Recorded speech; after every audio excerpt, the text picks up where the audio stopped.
best place to hide the truth is in the pages of a book.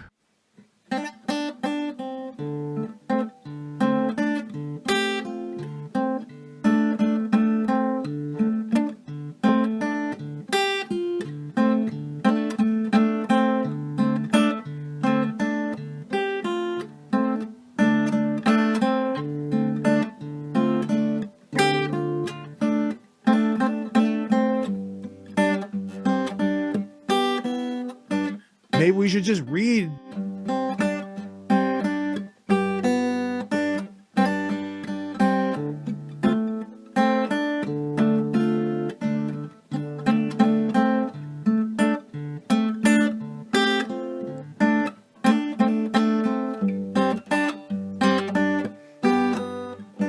Maybe we should just read.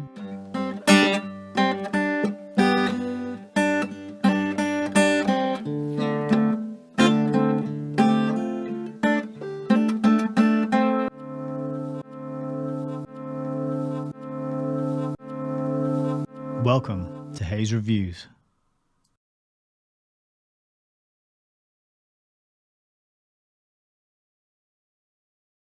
Sorry, I just realized I was on mute. Hello everybody, Nick here from Hayes Reviews, and we are back for another live stream reading. We're currently going through The Fearful Master by G. Edward Griffin. We started it on Tuesday. This is part 2, and it's proving to be an excellent book so far. We read 3 chapters. We read the introduction. He explained to us what the book is about. He said this is going to be a critical examination of the United Nations, and then he began to describe to us a case study of a place called Katanga, which I hadn't heard of before, in fact. So we're continuing with the book reading tonight, and I'm very glad and happy and grateful indeed to have you all here with me if you're watching live. And if you're watching on the replay, also equally grateful to have you here. Hopefully you're got your headphones in and you're listening while you're doing something. Maybe you're at work, maybe you're going for a nice walk, I don't know, doing the dishes, these kind of things. It's good to have some useful, edifying, educational audio to listen to while we're going about our day-to-day business. So if you're watching in the future, very warm welcome to you as well. And a reminder that there'll be a comment underneath the video that'll be pinned and has some timestamps in it if you want to jump right ahead to the reading of the text and skip my introductory ramblings. And that will apply to every video I make in these kind of book reading series, but I'll keep mentioning it and reminding people just in case any newcomers stumble upon the channel. But yes, we are back, and what a wonderful time it is to be back, because the weather's turned. It's gone all cloudy and drizzly. On Tuesday night, it was still warm and sunny outside, and I was shutting my curtains and getting ready to go live, and kind of like, oh, I'm going to miss the good weather. But you know, it's the price we pay. But today, it's cloudy, it's miserable, it's drizzly, so I'm happy to be indoors. And I don't have that FOMO of missing out on the good weather. So shout out to everybody in the chat. We've got a lively chat over on YouTube tonight. Mind Hack, Anti-Coviet, Johnny Fogg. We also have Gwen. We've got Frank as well back. And I think I saw LJ in here. I did. LJ's here as well. So very happy that you're all here. And then over on Rumble, we've got Turbs. Very good to have you here, Turbs. So wonderful. It's lovely that people are tuning in and enjoying what I do. But really, it's not about me. It's about the books. And when it comes to books and my collection, I think G. Edward Griffin is one of the guys who's put out some of the best books to help people understand how the world really works. Because that's what we're trying to do on this channel. When it comes down to it, it's let's start reading to find out how the world really works, because we don't feel we've been adequately informed by our educational institutions and our mainstream legacy media, our politicians. You know, even our friends and family have been misled and had lots of the picture occulted or hidden from them. And so we have to fill in the gaps. The best way to do that, in my opinion, is to read books, or listen to people who read books, or read books together, or listen to audio books, because they're harder to censor. They're physical, they're tangible. They're actually pretty cheap at the minute. You can stock up on books and you can get 10, 15, 20 hours of entertainment and education just for a couple of quid. In my Telegram group, we have people who are often out book hunting. And I think, Johnny, you shared a couple of pictures of, you found, what was it? Was it Bertrand Russell and No, it was Julian Huxley you found, didn't you? And that's a really good find. The Julian Huxley books, some of them are kind of a bit pricier and harder to find and rarer. So digging around these secondhand bookshops and keeping an eye out for some of these writings, these written by the elites, written by the people who have designed the world that we're living in and who provide the culture and provide the financial systems and the political systems and the ideologies and the isms that we all fight and argue and disagree with each other about. It's all planned, it's all designed, and it's all handed to us, and we're given these things in order to keep the disagreements and the fighting and the tension and the warring on a vertical level. Sorry, on a horizontal level. So we're bashing up against other groups who are on the level that we're at.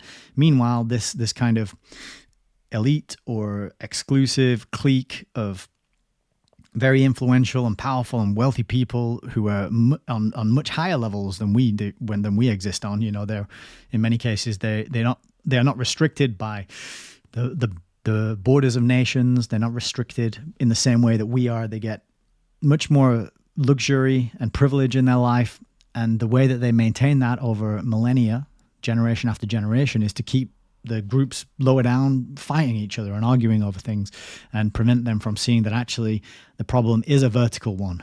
It's not a horizontal one. And that's happening right before our very eyes here in the UK. People out on the streets, groups protesting, and then counter-protest groups coming out to protest the protest. And this is all exacerbated with fuel being poured on the fire by way of social media, by way of talking heads like Elon Musk, all these household names who stir the pot, but it doesn't affect them. They're from a different class of people. They are insulated. It will never be on their doorstep, in their community, in their neighborhood.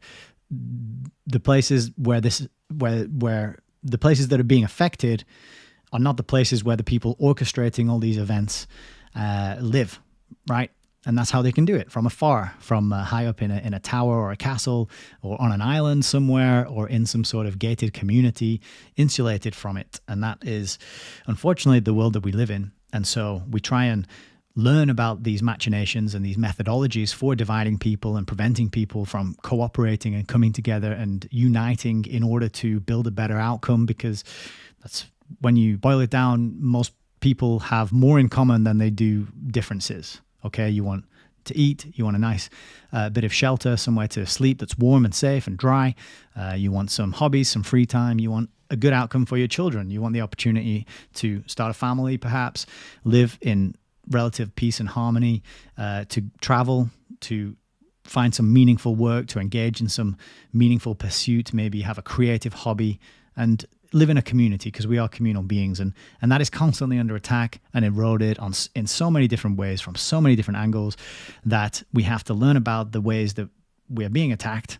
And so once we know the ways we're being attacked, we can counteract that with some sort of action, some behavior, some cooperation, take some different steps to improve things for ourselves and our loved ones and the people around us. And to circle it all back, I think G. Edward Griffin has been trying to help people to do that for many, many, many years. And so for my sort of introductory ramble tonight, it's nothing too detailed. I just thought we would have a little sort of spotlight and focus on G. Edward Griffin himself, because we are benefiting from his research and his diligent investigations into the nature of the UN. And not only that, but just, it always blows my mind that anybody writes books. I mean, I don't know if there's anybody in the audience who's written books, and if there is, hats off to you. But to sit down and to put like hundreds of thousands of words in order and commit it to a page, and then have it printed and send that off into the world to be ripped apart and criticized and scrutinized and analyzed, it's a brave thing. It shows dedication. It shows commitment to doing something that is tangible and real and has an actual effect in the real world. You know, my wife and I were talking about a lot of the social media snippets that are being shared around online with regards to the current riots in the UK. You know, it's kind of like when people change their profile picture to a certain color or a certain flag, and then they give themselves a pat on the back about what a wonderful and fantastic person they are because they've got, you know, blue and yellow on their Facebook profile picture, and that means you're a good person. All right, well, how about writing a book on the topic and putting that out into the world so you can actually change the hearts and minds of real human beings? Why don't you do that and then give yourself a pat on the back? Just changing a profile picture or putting up some 3-second Instagram story with some kind of trite, cliched words on them. You're really doing nothing, but you've got the sense of being a good person and making a change. No. Why don't you do some investigative work, go and talk to some people, carry out some interviews? Why don't you read 20 books on the topic and distill that information down into the 21st book to be written on that topic and get it printed and hand it out to people and teach people the contents of that book and actually have a chance at affecting the world in a meaningful way, So that's why I have a deep admiration and respect for people who write books. And then that goes even one level further when the people who were writing those books did it before the internet, as in the case of the one we're reading today. This was a 1964 publication.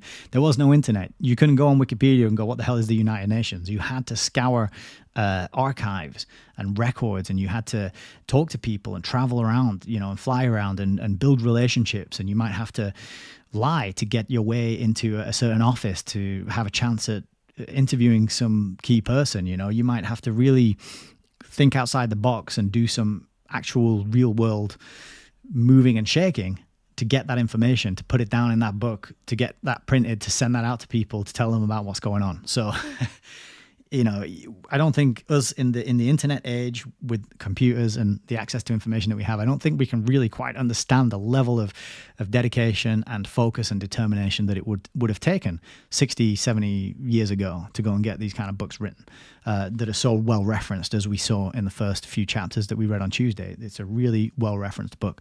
So hats off to G. Edward Griffin, and we'll have a little bit of time looking at his stuff now, so we can all be aware of what a great guy he is. And the first thing I wanted to show you is this page. So G. Edward Griffin, he does have an IMDb page, and there's a bunch of projects that he's been involved in, but it has this quote on it, which I thought would be a really good one to kick us off. So this is a quote. I don't know where or when he said this, but it is attributed to the man himself on his IMDb page. And he says, quote, "Well, I'm certainly not a conspiracy theorist. When people take that position, I have to laugh because I feel sorry for them. They've obviously never read a history book, because anyone who knows anything about history knows that it's built on conspiracies from one end to the other. Conspiracy is the engine of history. Every major event in history, when you examine it, has come to pass largely as a result of at least one, and in many cases, many conspiracies." What a quote. And this bit in particular, conspiracy is the engine of history, So these people who dismiss things and poo-poo your attempts to explain and warn and point out what's going on in the world, they say, "Oh, you're a conspiracy theorist." Well, are they alleging that conspiracies do not exist and they don't happen? So I thought conspiracy as the engine of history is a very great point, because there are many non-controversial and mainstream accepted conspiracies historically that have gone on that are openly talked about. There was a famous article in what was the magazine it was in, where they talked about fortifying the US election, not the upcoming one, but the previous one. And they basically admitted to conspiring behind the scenes. These wealthy sort of tech people and industrialists and media moguls, they conspired to fortify the election to make sure the outcome was the correct one. And they admitted this in some huge mainstream American publication. I don't think it was Time magazine, but it was one of those on that kind of level. So conspiracies do exist.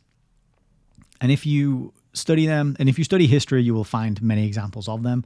And then you will start to realize that a lot of what we are living through, a lot of what has happened, is down to the result of small groups of people getting together with power and influence and deciding how can we get the results that we want, and power attracts power. And you find other people who have influence like you do, and you say, do you know what, if we bandy together, we can protect our interests and make sure we consolidate our wealth and our power over the long term. And I think that's what has happened. I think that's what has happened for hundreds, if not thousands of years.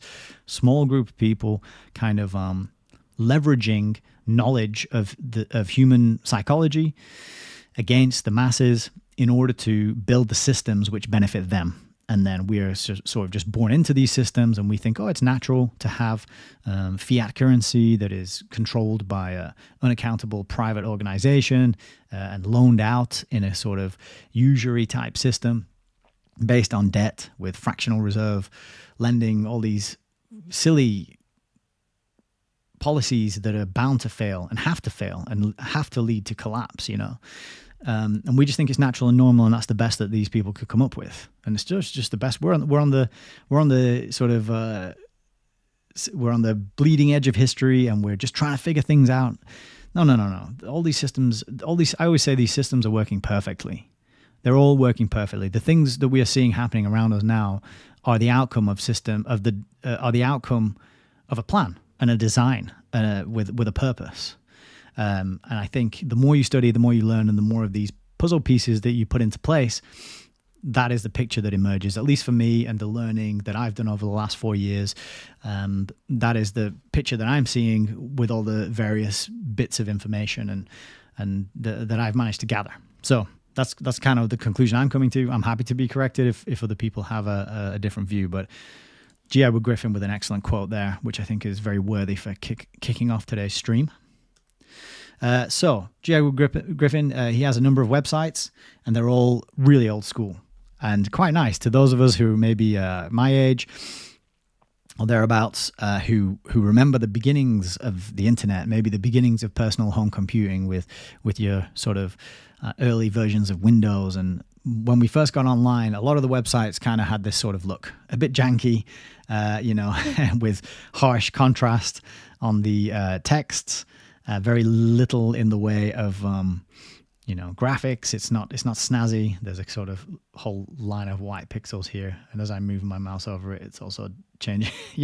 All sorts of funny things going on, but it works. And nowadays this is kind of more like a sign of authenticity, I would say, because it's not polished, it's not super well produced, it's not got the backing of some wealthy financiers who try and make everything look super sleek and sexy.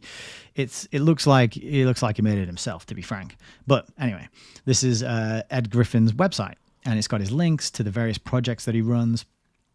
And it's also got things for sale. You can buy books, you can buy audio recordings, CDs, DVDs, documentaries, and all that sort of thing. And I like the title as well, as the Reality Zone. So, and there's an end of inventory sale where you can pick up some good stuff for a discount price. The thing that caught my eye was this one here, State of Mind: The Psychology of Control. I've never actually watched this, but I'm pretty sure, if I'm not mistaken, that Richard Grove was involved in the making of this. So that would probably be a good one to grab hold of. Anyway, that's one of Ed Griffin's websites. Another one is the Red Pill University, Beyond the Matrix. This is a place where you can enroll and take courses and learn. There's archives of recordings and lessons, and it's called here a library for the aware. So just an educational resource that Ed's put together. And then the special interest things on the right here. Ed Griffin talks a lot about collectivism versus individualism. And this is one of the oldest sort of tensions or dialectics, I suppose you might say, that goes back, way back. We're kind of told to, I think in the modern day, we're kind of told that the individual is less important than the collective, and group identity and group politics is kind of making a comeback. What group do you belong to? And is it a protected group? And is it a special minority group with some characteristics that are protected in law? And if not, then you're kind of shit out of luck. And the individual is not as important anymore as the group and the collective that you belong to. But then a section on secret societies and real conspiracies, and then also words that I probably can't say, but things to do with health and things that get stuck in your arm. So lots of topics. Propaganda, another one as well. And it looks like there's documentaries on here, videos, germ theory versus terrain theory. So he's hitting some of these big topics: censorship, psyops, and mind control. So there's another resource, Red Pill University. And I haven't clicked around. I don't know all the extent of everything that's on these websites, but just telling people about them as we benefit from Ed Griffin's work by reading his book. It would also be very good to sort of support his other projects in any ways that we can. So the Red Pill Expo is an annual event that he puts on. He's already done one this year, and there's another one coming up in November. And on this one, you can see the speakers that he's got booked. I don't know some of these people, actually. New names to me with other people who are going to be announced. But he draws people in the Red Pill Expo that just happened earlier this year. Richard Grove did a whole presentation about the origins of the Arab-Israeli conflict that's going on in Gaza at the moment, or that kicked off in October last year, I should say. So he's also making educational conferences and bringing speakers together to give their insight and experience to the benefit of people who can sign up and attend. And you can go in person, and you can also watch it on the live stream. So he's pretty busy. And if that wasn't enough, he's also got G. Edward Griffin's Need to Know, which is a news aggregator with a bunch of areas on here: technocracy, globalism, politics, money, freedom. It's got breaking news. Probably a good place to go if you are looking for another news source. Topics, look, they've got a video of Whitney Webb on here. They've got something down here about the British riots. So again, another website that's a good place to visit, bookmark it, and you can come over here and try and find some other perspectives and maybe some news that is not being provided to us in our usual social media ghettos and mainstream media outlets. And yeah, fantastic meme here on the right with the wolf declaring, "After I am elected, I will become a vegetarian." And doesn't that just sum it up? So you even get memes. How about that? Also, G. Edward Griffin, here he is on Instagram. He's got a cool near 6,000 followers on Instagram. This is where he's putting up clips. He is advertising his Red Pill Expo event. And yeah, he's still making clips. He's still doing interviews. He's still telling his story and explaining to people about the results of his investigations. So pretty impressive. He's getting on a bit. He's at a ripe old age. I don't know how old he is, but just fantastic that he's still out there doing his thing. And he's also on Twitter or X or Twixter, depending on how you like to call it. So he's got a nice 20K following on there. And I did send him a message on Instagram to ask him if he wouldn't mind me reading his book on my live stream, and he didn't get back to me. So, as we all know, silence is consent.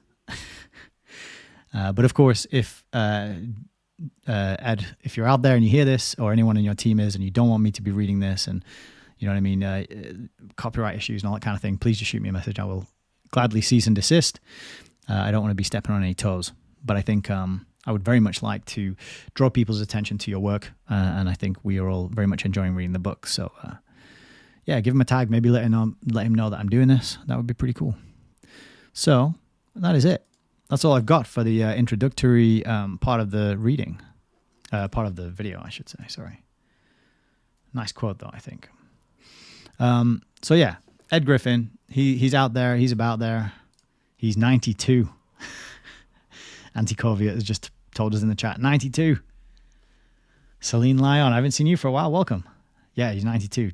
How about that? 92 years old, and you're still running those websites and bringing truth to the people and educating people and running all that. It's impressive. And he recently did an interview. I say recently, but let's say in the last year, I know he did interviews with both Richard Grove and Courtney Turner. And they were long-form interviews. And the Richard Grove one, that was really good because he just told his life story, going back to when he was a young man, how he was involved in radio production. And he was like a radio announcer. And then he was in the military for a while. That whole path and that journey. And then eventually he was commissioned to do an investigation into cancer. And his studies and investigation into cancer had some quite... let's say, controversial findings. And that was really what led him into his sort of conspiracy research of truth and alternative information. It was being asked to investigate cancer. I don't know too much about cancer, but if you are commissioned to write a book about cancer, and that is and then in doing so you become red pilled and a truth seeker, and you start to wake up to the evils in the world and the lies and the deceits and everything, that says something about cancer and the way it's treated and what it truly is and the true nature of it, I think. And his book on cancer is called, I'm sure it's something to do with vitamin B12.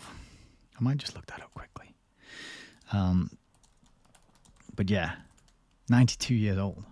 Yeah, so he's written the B17, my bad. The book is World Without Cancer, and it's the story of vitamin B17. So, there you are. There you have it. So, shout out to Ed Griffin. Thank you very much for your hard work and your long-time service, and for putting this book out there so that we can benefit from reading it this evening. And yeah, I think that's all I need to say, really. Let's get into the book. Got the book cam ready here. How's this looking? Is that clear? I think we can read that, can't we? So we're on chapter 4. I thought we'd do another 3 chapters tonight, 4, 5, and 6, and that will finish up part 1 of the book, which is all about Katanga. And as we were talking about earlier in the chat, we were saying some of us haven't heard of Katanga before, and I certainly hadn't. The events that Ed Griffin was describing in the first 3 chapters was all to do with how the UN spectacularly failed the people in Katanga, and it was a Belgian colony, and then the communists were funding sort of anti-colonial sentiment and uprising. They sponsored a particular guy called, I think it was Lumumba, and Edward Griffin described him as a dope fiend and a sadistic kind of character. I have started reading the Wikipedia about that fella, and it's not, it doesn't paint him in such a bad light as Griffin does in this book, but that's not too surprising. But I haven't finished working my way through that yet, so I'm going to save that for another preamble ramble on a different video. But we had these 2 characters. We had Tshombe and we had Lumumba, and Tshombe was the sort of you might say the democratically elected candidate, and he was sympathetic to America's way of doing things, the sort of democratic system with the various checks and balances, Griffin said, of the American system, and Tshombe wanted to do something similar to that. And Lumumba was just wined and dined by the communists and given all this money, and then he just went on a rampage, and he released this 12 points, 8-point directive, which is quoted in the book, and is actually from a UN report. And in this, he was calling for like murder and humiliation and lies and deceit and intimidation and all this other horrific stuff.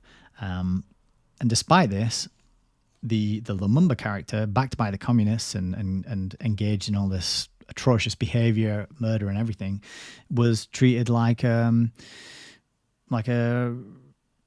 VIP by the West. And Eisenhower had him over to America and wined and dined him and looked after him and rolled out the red carpet. So very strange and unequal treatment, and raises a lot of questions about the true nature of the UN. They seem to come down on the side of the communist-backed madman, and not support the democratically sympathetic Tshombe. So that was kind of what we learned about in the first 3 chapters, and we'll continue tonight with another 3 chapters. I'll just have a quick review of the comments. I think there's quite a lot in here. I might not be able to look at all of these, but let's see what we got. I think I already shouted out everybody. We got Celine Lyon. Immune to PR is here. Good evening. And I think that's everybody. Oh, Christine, hello. And Adam as well. Lovely. Thank you all for being here. You're just in time. I can't review the whole comment, the whole thread and whole conversation and read all that out, I'm afraid, but I'm sure it's a very stimulating and engaging conversation. So, with that, let's get into the book.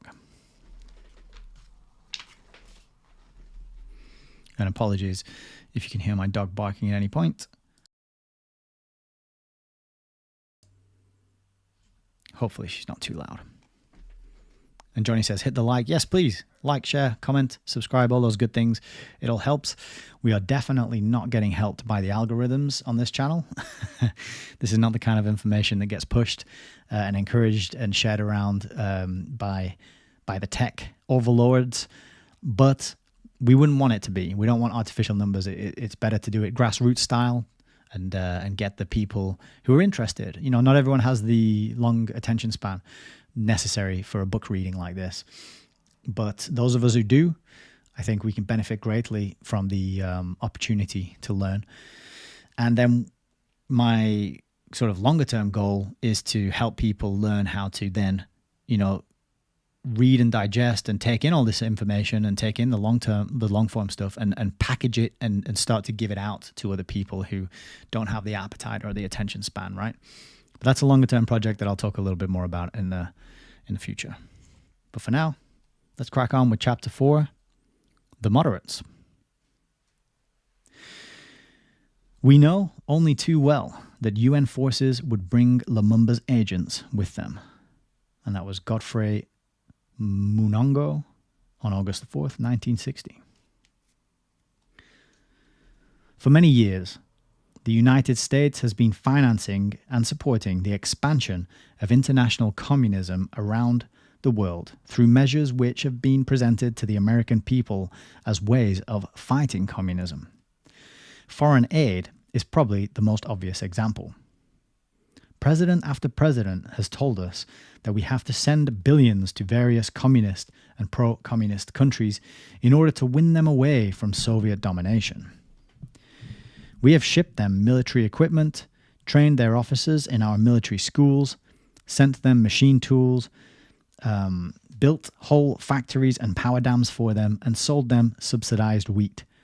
Our political leaders have shrewdly borrowed the required money from our children and grandchildren who will be saddled with these debts for many generations to come. The record is truly fantastic. But the most incredible part of all is that this whole operation, which has been so necessary for communist success, has been sold to Americans as a way of opposing communism. A glance at a few issues of the People's World or the Worker or other communist periodicals will cause even the skeptical to realize that our foreign aid is very near and dear to the hearts of communists everywhere. The only criticism one finds of our foreign aid program in the communist press is that it isn't as large and doesn't grow as fast as the communists want. One of the prime reasons they advocate foreign aid even to countries that are not yet totally communist but are merely in the socialist or transitional phase is that it helps to destroy private enterprise and strengthen socialism within these countries. So the point he's saying there about how socialism is merely the transitional phase, I mentioned in the first video of this series, but we covered that in much greater detail in the reading of Fabian Freeway.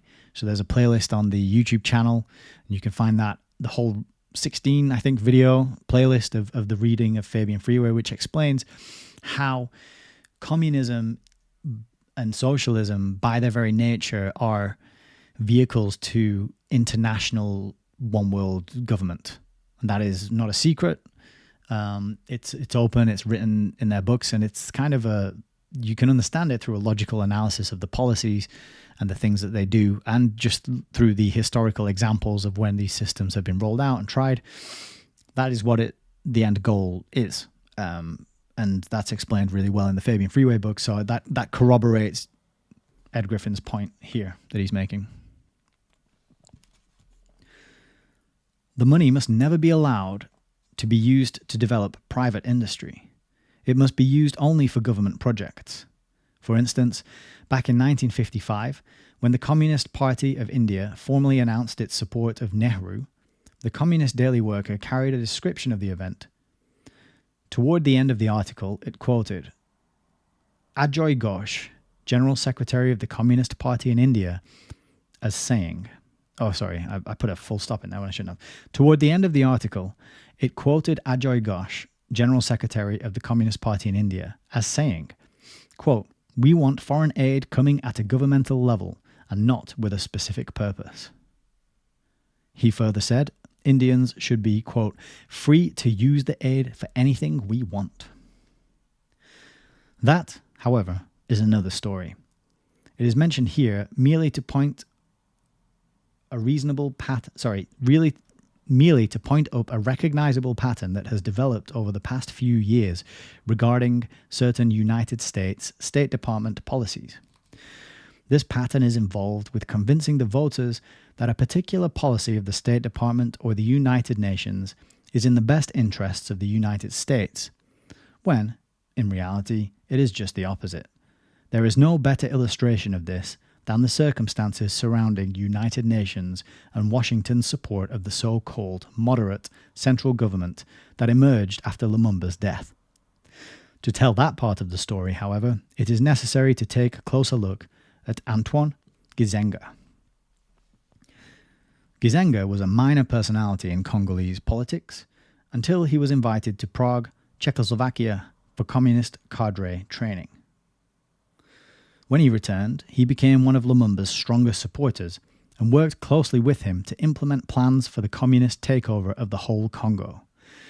When Lumumba was arrested and then killed, Gizenga set himself up as Lumumba's successor.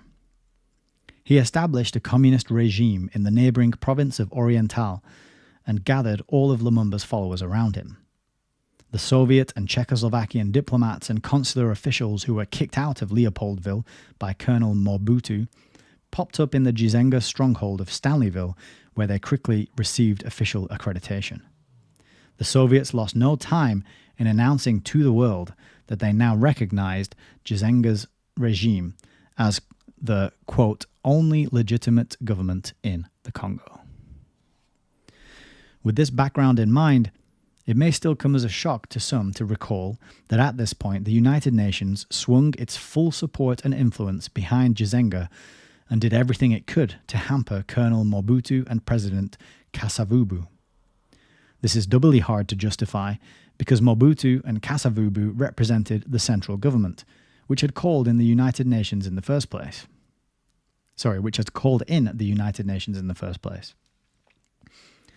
Gizenga's little communist satellite of Oriental province was just as much secessionist as Katanga province had been, but the United Nations made no effort to end Gizenga's succession.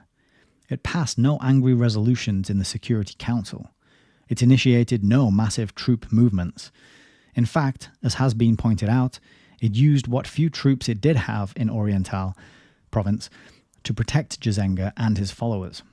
Stuart Alsop, writing in the Saturday Evening Post, described it this way, quote, the United Nations policy has been, in essence, to immobilize the forces controlled by the Kasavubu-Mobutu regime. Dayal, which is the United Nations representative in the Congo, has ruled that Mobutu's army should be permitted to make only minor troop movements. With the Kasavubu-Mobutu forces thus effectively hamstrung, and with help from Egyptians and Iron Curtain money and technicians, Gizenga's rump pro-communist regime quickly consolidated its position. Gizenga's forces then began moving on neighbouring Kivu and Katanga provinces. The troop movements were by no means minor by Congolese standards, but the United Nations did nothing. Mobutu was certainly a sad and harried man when I saw him. If the United Nations under Dayal had not actively obstructed every move he made, he said, he could have dealt in fairly short order with the Stanleyville dissidents. While all this was going on, Moise Tshombe was making efforts of his own to reunite the Congo along the federal lines previously discussed. On February the 28th, he met with a representative of the central government and one from Kasai province. There was immediate agreement on basic principles, and the conference ended with all three signing a mutual defense pact to prevent the establishment of what they referred to as a United Nations regime of tyranny. On March the 8th, Tshombe convened a second conference, this time expanded to include virtually every Congolese leader of importance except the communist Gizenga. Complete agreement was reached in record time. At the conclusion of the third day, the conferees issued a communique revealing that they had all endorsed Dushanbe's basic plan, calling for a community of Congolese states. There was to be a central government at Leopoldville in a neutral zone similar to the District of Columbia. Kasavubu was to remain president, serving on a council of states made up of the presidents of the member states. Foreign policy, general internal policy, currency, and military affairs would come under jurisdiction of this council of states. There were to be no customs or immigration barriers between the states. It was obviously fashioned very closely after the American pattern of government. In a final telegram to Dag Hammarskjöld, the Congolese leaders warned that the dispatch of more UN troops to the Congo would aggravate tension between the United Nations and the Congolese population. Dushanbe said at the conclusion of the conference, quote, "We have resolved our problems ourselves, and now we want both West and East to leave us alone." The Soviet news agency TASS responded by denouncing the meeting as, quote, "a conference of puppets and traitors." Here was a giant step toward unity and the restoration of order in the Congo. The United Nations, however, was not pleased.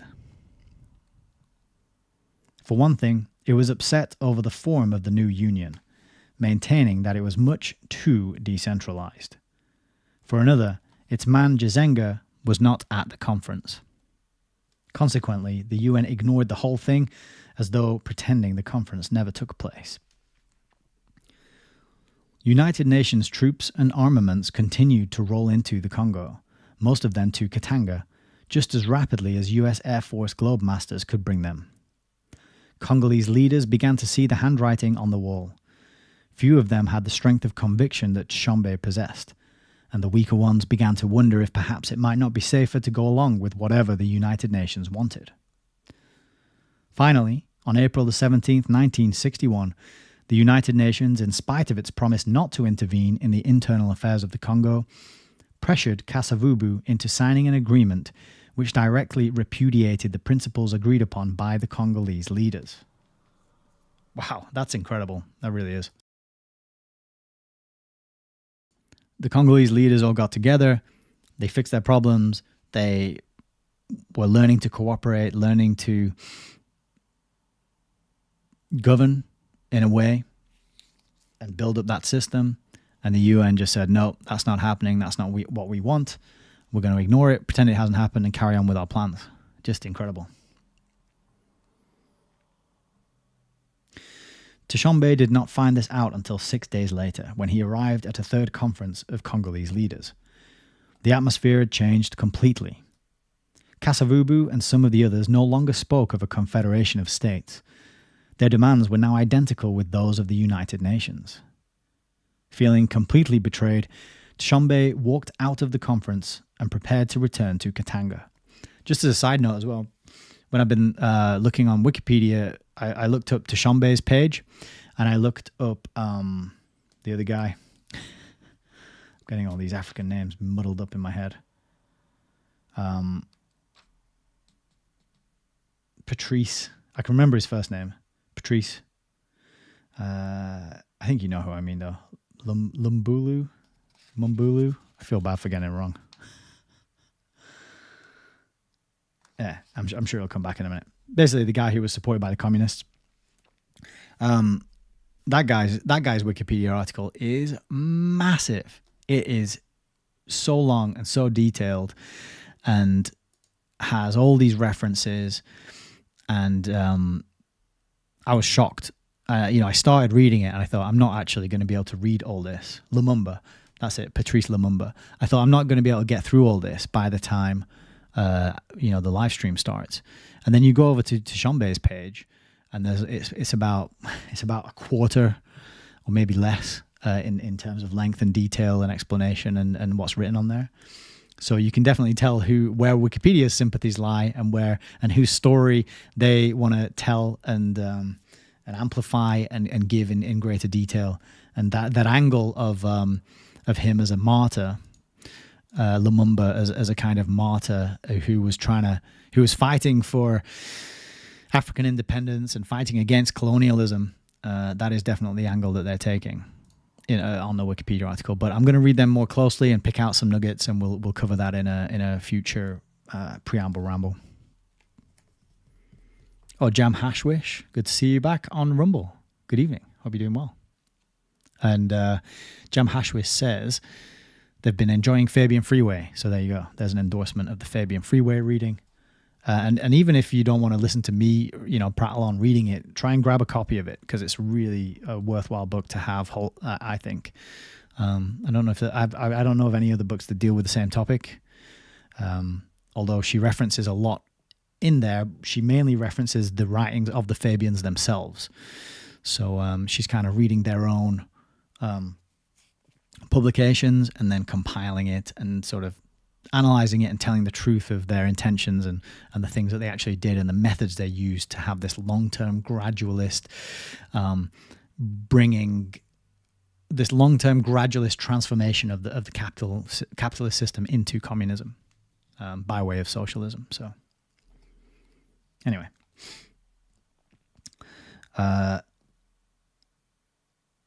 Tshombe was betrayed and he wants to return to Katanga.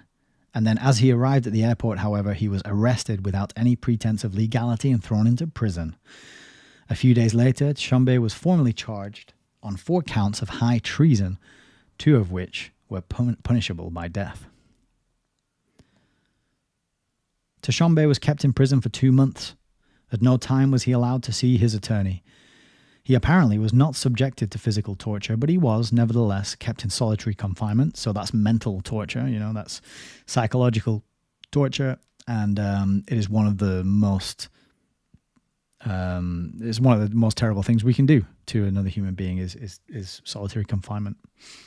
As I was saying at the start of the stream, we're social animals. We belong in tribes and families and communities and groups of friends and people who we want to work with and spend time with. That's when we thrive and do well. So to cut all that off, cut off all the social contact, it's a very hard thing for the human mind to deal with. He was given no exercise, nothing to read, and no one with whom to talk. A few months previously, the United Nations had provided extravagant military protection for Patrice Lumumba and had loudly protested when he was arrested by Colonel Mobutu's men. Now that Tshombe was in jail, however, things were different. There were no protests or offers of protection.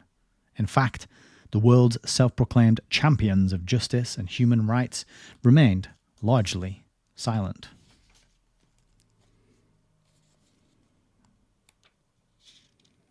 Remained strangely silent. The enemies of Katanga expected Tshombe's arrest to set off a power struggle among his supporters back home. They reasoned, hopefully, that a new shuffle would possibly bring to the top. So I'm having that issue again where the words are so close to the crease in the book that I can't read them and show them clearly on the camera. So you'll have to bear with me as I wrestle this book and move it around. Okay, we'll retake that sentence. Hang on. They reasoned, hopefully, that a new shuffle would possibly bring to the top someone more pliable and more willing to go along with the United Nations policies. They were wrong on 2 counts. First of all, the strong man in the number 2 spot and the most likely to take Tshombe's place was Godfrey Monungo, who was, if anything, more like Tshombe than Tshombe himself. Also, Tshombe had earned such complete respect and loyalty from his followers that the expected power struggle never happened. His cabinet and parliament closed ranks in his absence and proclaimed their solidarity. Posters began appearing on the streets of Elizabethville with huge pictures of Tshombe and the words, quote, "He suffers for us, let us be worthy of him." That's quite impressive to get that level of support, right? It was fortunate for Tshombe that Lumumba was no longer top wheel in the central government. Otherwise, he would never have been seen again. But Kasavubu, even though he was not dancing to the UN tune, was not a vicious person. But Kasavubu, even though he was now dancing to the UN tune, was not a vicious person. He was merely a weak politician who wanted to be on the winning side. Tshombe, however, still maintained the loyalty of his followers and with the personal intervention of Colonel Mobutu, he was finally released on June the 22nd. Joyous mayhem broke out in Katanga when the news was received. A few days later, he was back to work with more determination than ever. There was an ominous note of anticipated tragedy in Tsombe's voice as he addressed the National Assembly. "We shall see to it that the Katangese government shall endure. Let the enemies of Katanga know that they have to deal with a people."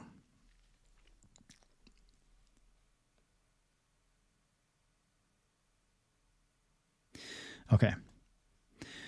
Turning our attention back to the United Nations, quote, moderates in the central government, a new figure appears.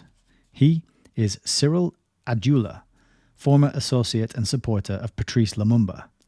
He claims that he is not a communist, but on December the 28th, 1957, he wrote, quote, "Being a socialist," which is the same thing as a communist, "being a socialist, I am for the transformation of the present society. And for this, I conceive the collectivization of the means of production. In order to attain this goal, I see only one means: the struggle of the classes, the permanent class struggle." But he's not a communist.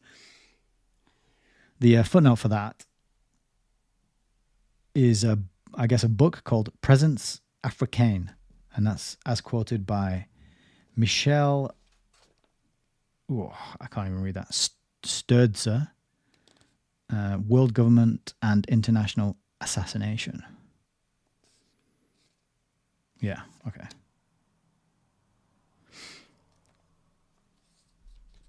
Right, this page is going to be a hard one to read as well because I can't see the first few letters of the words.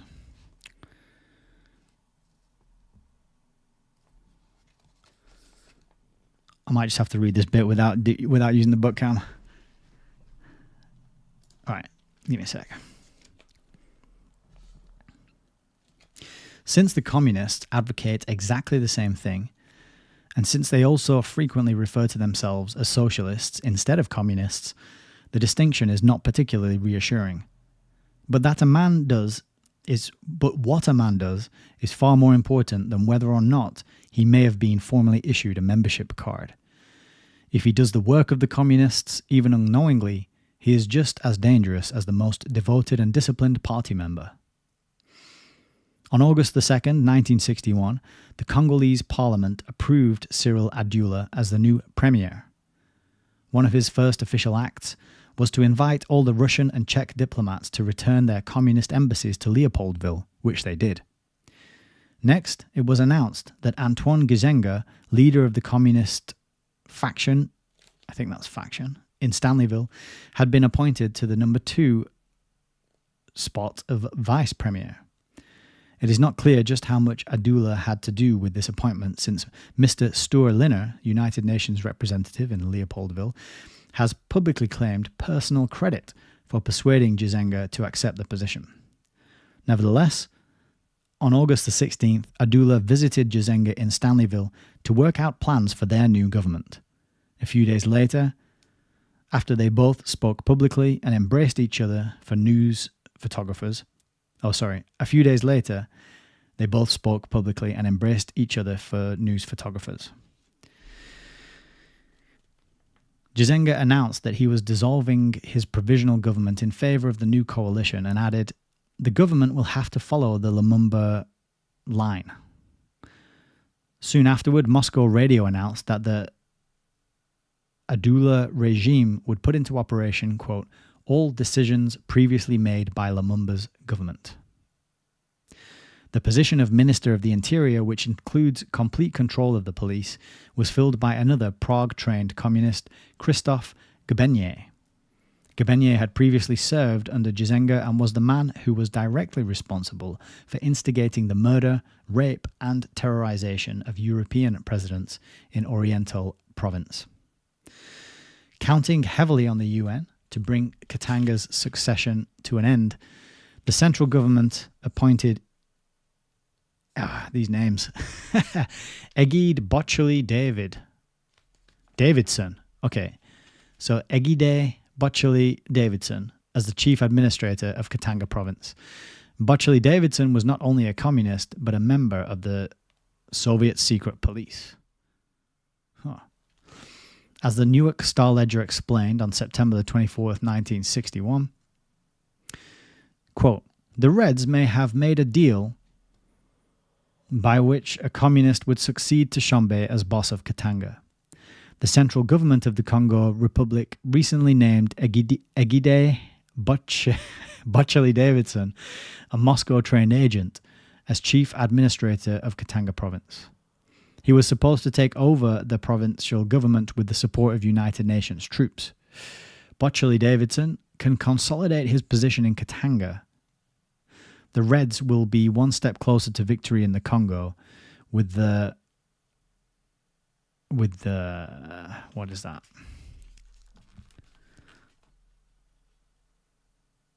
Something of American dollars. United Nations soldiers and the late Hammarskjöld. This is tricky. It's surprising how just chopping off like the last half of the words on the page makes it so much harder to read.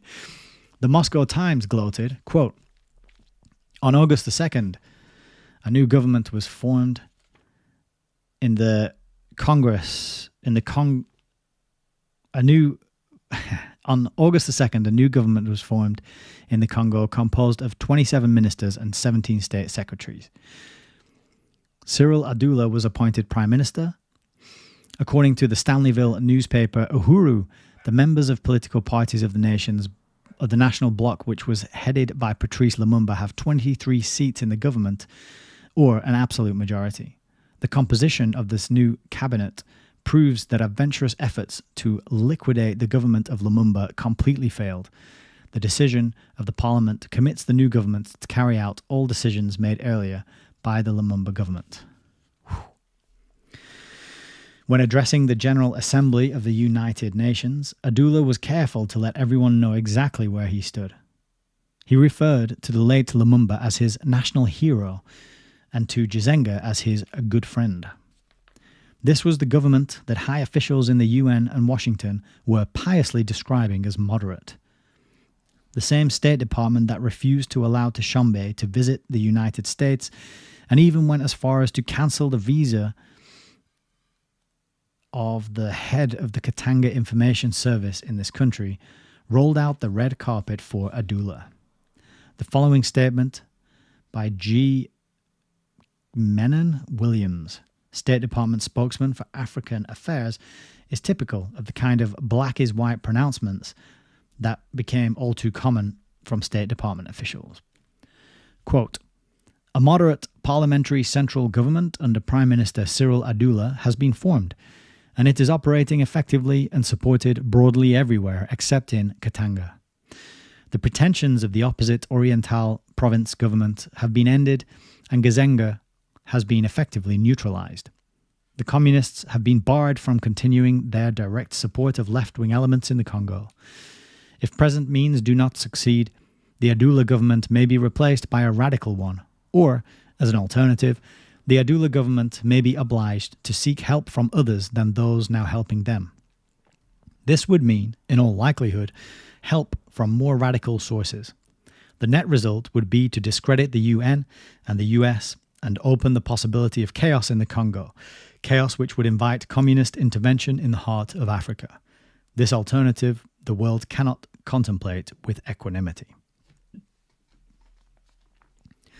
At about the same time, Mr. George Ball, Undersecretary of State, solemnly told a Los Angeles audience that Katanga's independence can only place in jeopardy the success of our efforts in the Congo as a whole, threaten the entire Congo with chaos and civil war, and lead to the establishment of a communist base in the heart of Central Africa. The armed secession in Katanga plays into the hands of the communists. This is a fact that all Americans should ponder. President Kennedy held a special luncheon in Adula's home at the White House. Rising to present a toast, Kennedy said, "Gentlemen, I am sure you all join me in welcoming to the country the guest of honor and the members of his government. the difficulties of our revolutionary experience, and the experiences of every other people coming into independence since the end of World War II pale in comparison to the problem which the Congo has faced and which press upon the Prime Minister and his supporters. What makes him especially welcome is the courage and the fortitude, the persistence and the judgment with which he has met these challenges, which would have overwhelmed a lesser people, a lesser country, a lesser man, a lesser government. Prime Minister, we welcome you here for many reasons. The success of the Congo is tied up, really, we believe, with the success of the UN. If you fail, and the Congo should fail, it would be a serious blow for the UN, upon which this country has placed so many hopes for the last 17 years. And that is the end of chapter 4. Apologies for not being able to use the book cam there. I got to really wrestle the the spine of the book open to get those words and try and read it smoothly. A bit frustrating, but that's the way it is. When you buy 60-year-old books, I thought I'd done a good job of breaking it in as well, so that I could get it open in the right place. But I guess I hadn't. I might have to go through that whole process again. But I think it's also the way it's been printed. It's not quite lined up with the pages, and so a lot of the words are really close to that fold in the middle. It looks like it gets better later on in this chapter. Yeah. Oh, it gets much better later on in this chapter. And then we got some pictures. Oh, there's loads of pictures in here, actually. Okay. Just getting you excited for the next one. Hoping you'll stick around. Turb says the UN's playbook has never changed over on Rumble. I think you might be right. I don't know a great deal about the UN. I know that the UN is tied up with the WHO, and the WHO did the whole, pandemonic treaty. Let's call it the pandemonic treaty. And the UN were responsible for laying out a lot of the directives of the great scam of 2020 as well. The WHO and the UN pushing all that. I know the UN is the source of the Sustainable Development Goals, and just the number of countries that have signed up to it now, nearly all of them, as we found in the intro to Tuesday's video, is kind of alarming and very scary. And people who will tell you that, oh, there's no plans for a one world government and for a system that encompasses the whole planet, it's like, well, the UN, how do you explain that? And then when you find out that they're embroiled in all manner of dodgy situations like the ones we're learning about here, because I think most people just assume that they're the good guys and they stand for equality and human rights and all the stuff that it says on their Wikipedia page. But you got to get more granularity on your understanding of history, right? And Celine Lyon says, yeah, WHO, WEF, NWO, UN. Anti-Coviet says, one world opinion. I like that one. That's a really good one. Yeah, that's true. They want everyone to think the same and behave the same and act the same. Buy into exactly the same, paradigm of germ theory, of probably of some sort of moral relativism, of some sort of scientific materialist worldview as well. All that, they want to push it and get everyone on the same page with their thinking and their understanding of how the world is and how it works. So, yeah, totally in agreement there. Anti-Coviet says, funny when books have spines and most people don't. That's a very good one. I like your wordplay tonight, Anti-Coviet. You're on form, definitely. Gwen says, Fabian Freeway is an invaluable book. I would agree very much. Cool. So we've got plenty of comments, but I can't go back and read them all. But I appreciate you all in the chat, contributing, getting to know each other, and keeping it lively in there. That's really good. So more examples and more explanations we're getting from Griffin here about how the Western governments and the UN seem to prop up the bad guys and welcome the bad guys and look after them and treat them as though they are heroes. And where the people who were really trying to do good and had the support of the local population were sidelined, not invited to travel and put in prison. Solitary confinement, which was, I think somebody mentioned in the chat, solitary confinement is very similar to lockdowns, being told to stay at home and, what was it called?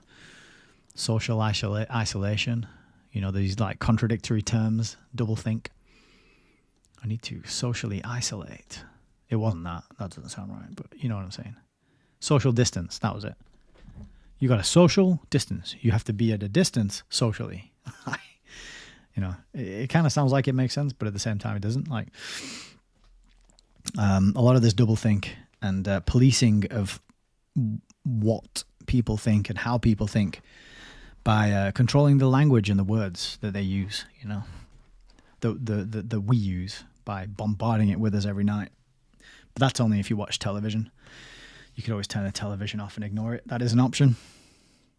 I wish more people would choose that option, to be honest. But all right, let's crack on with another chapter. And I think we'll attempt the book cam for this one. You know, the reason I like to use the book cam is so you know that, well, you can see the words yourself, right? Although it would be pretty impressive if I could just ad-lib, you know, entire chapters of books off the top of my head.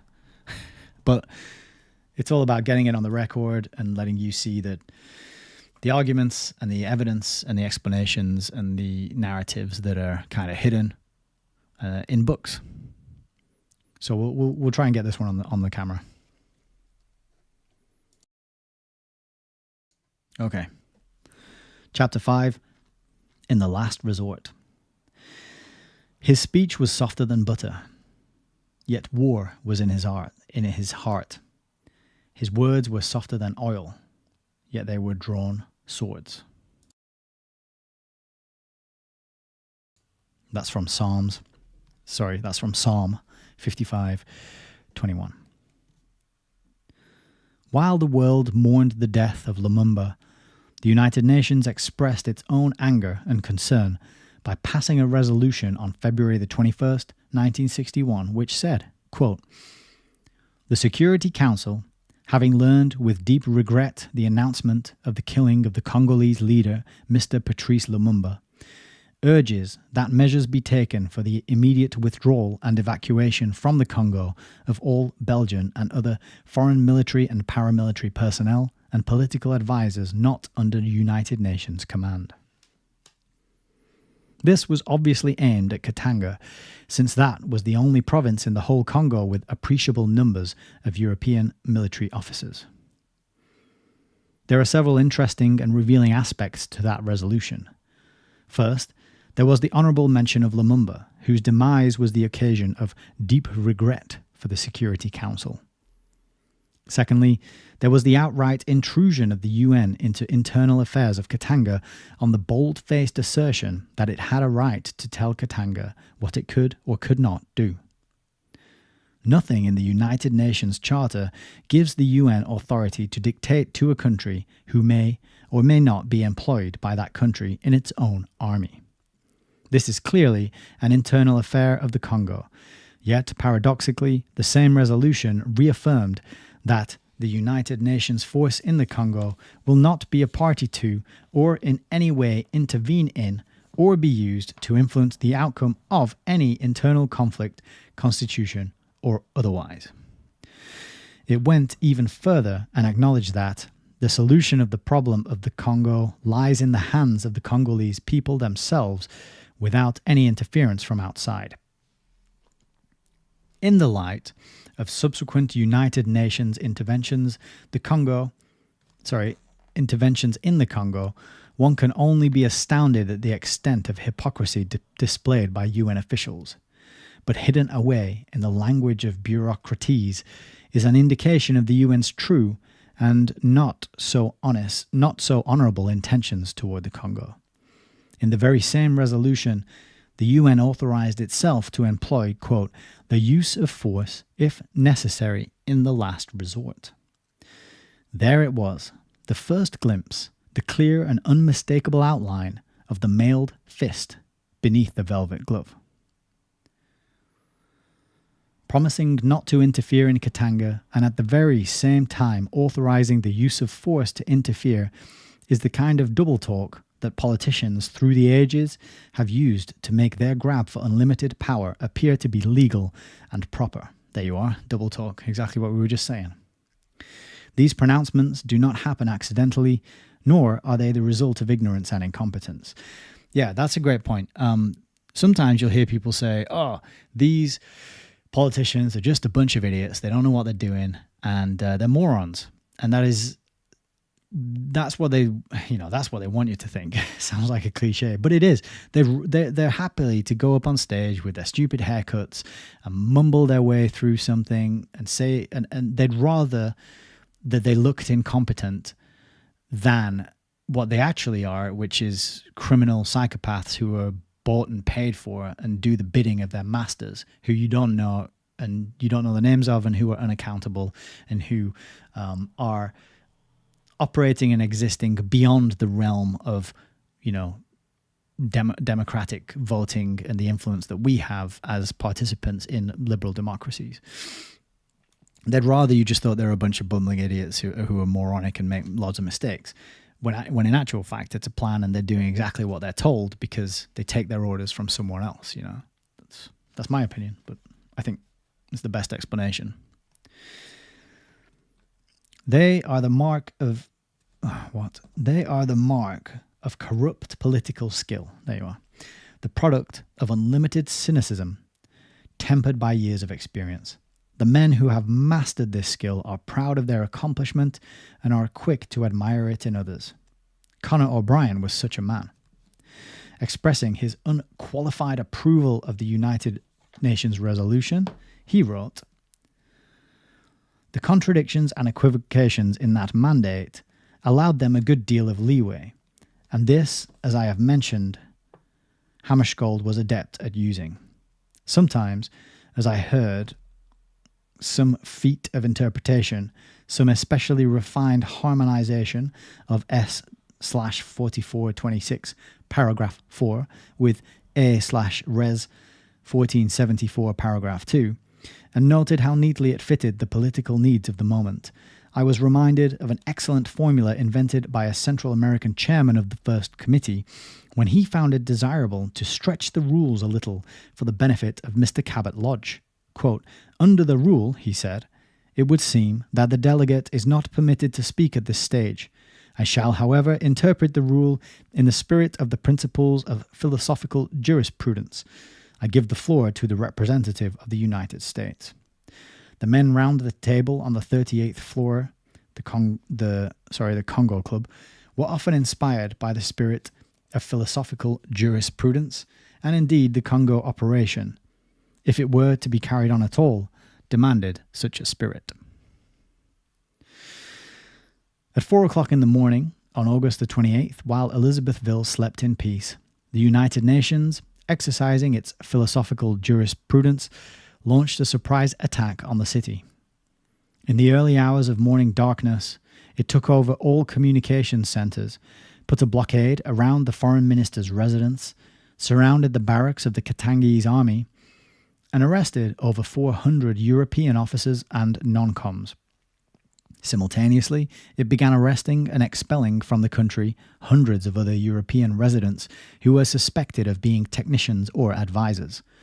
There was practically no resistance, since, as it was learned later, the Belgian officers who were on loan to Tshombe's army were under orders from their government not to fire on United Nations troops.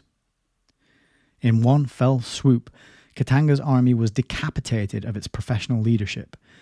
Soldiers and civilians alike were taken from their families at bayonet point, rounded up in detention centers, and expelled from the country, often with nothing but the clothes on their backs. There were no charges brought against them, no hearings, no habeas corpus, no right of appeal, no opportunity to put their personal affairs in order. It was a police state operation. Time magazine described it this way, quote, the 11,600 black Katangese troops remained passive, possibly because UN soldiers staged furious public bayonet drills and small arms exercises in a pointed show of power. Remarked one senior UN officer, quote, "We have these soldiers scared witless." The 46 civilian doctors of Elizabethville shed further light on the action when they reported, quote, "Hundreds of houses were searched by the men of the UNO without result. Dozens of European civilians arrested and threatened with the foulest brutalities if they did not admit having helped, sheltered, or simply known, quote, mercenaries or volunteers. Houses searched without any result. Alas, not always. Failing to find mercenaries, which was perhaps dangerous, one fell back upon a nice little compensating looting, which is not so dangerous when one is armed, and if the house which was being visited was empty, a little ransacking was included." End quote. Operation Rum Punch, the UN code name for the August attack, was a success.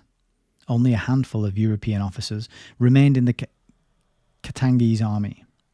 The mercenaries, as the UN called them, had been expelled. I'm just going to pause there and make a note to look up Operation Rum Punch. I'm just going to do a quick search for that. Let's see if that is in good old wiki. What a name. Why would you call it Operation Rum Punch? Yeah, there it is. It's got a page. Cool. I'll bookmark that and we'll have a look at that at some point as well.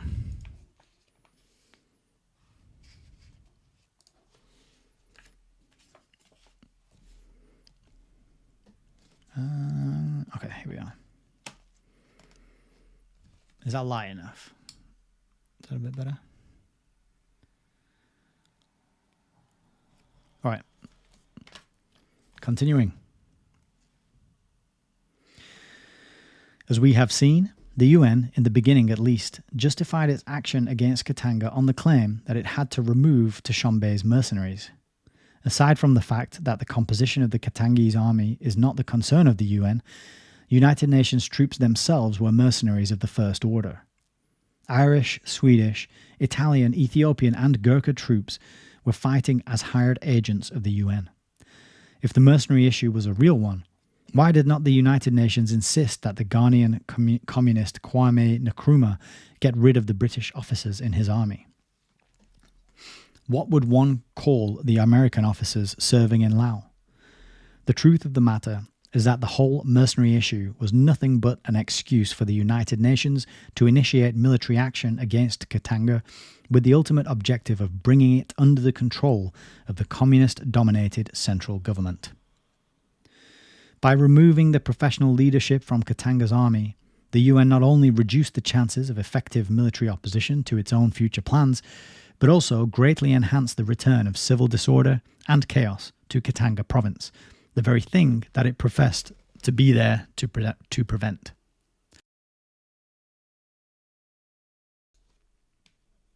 At any rate, Dushanbe did not throw in the towel as the UN apparently expected. Katanga did not fall apart. Dushanbe had been expecting something like this and had initiated a crash program to train African officers and non-coms for effective leadership. The program was far from complete, but sufficient progress had been made to enable Katanga to stand firm in its determination to remain independent. Dushanbe appointed a Colonel Muke as commander of the army, and Katanga now had not only an African president and an African government, but an African commander as well. It soon became obvious that if Katanga were to topple, even stronger measures would have to be taken. Oh, look at this date that's coming up. On the morning of September the 11th, Conor O'Brien met with Moise Dushanbe and once again gave his personal assurances that the United Nations had no intentions of intervening in the internal affairs of Katanga or of using force in the settlement of any issue. UN officials and helped That very same day, however, he met in secret with other UN officials and helped lay detailed plans for another surprise military attack on Elizabethville. The following is O'Brien's own description of those plans. Quote, "As regards Dushanbe, we were to arrest him only in the last resort. His residence was to be cut off, the entries and exits to it sealed, and then I was to parley with him, making it clear that his only hope lay in cooperating with the United Nations and in peacefully liquidating the secession of Katanga. Meanwhile, UN forces were to secure the post office and the radio studios and transmitters and to raid the offices of Surete and Ministry of Information and remove the files. Europeans and senior African personnel working in these departments were to be apprehended if possible. The flag of the Republic of the Congo should be run up at the earliest appropriate moment on public buildings and on UN buildings. We had a supply of these flags, which Michael Tombelaine had recently brought back from Leopoldville. The central government would send down a commissaire d'etat to take over authority, in cooperation with Tshombe if possible, in cooperation with the United Nations in any case. We all knew, of course, that the mercenaries still at large would be likely to undertake some action, but we did not take this very seriously because of their small numbers. As regards the timing, Chiari said that the operation should be carried out either before 3 o'clock on the afternoon of Wednesday, September the 13th, the time that Hammarskjöld was due to arrive in Leopoldville, or after Hammarskjöld's departure, estimated for 3 days later.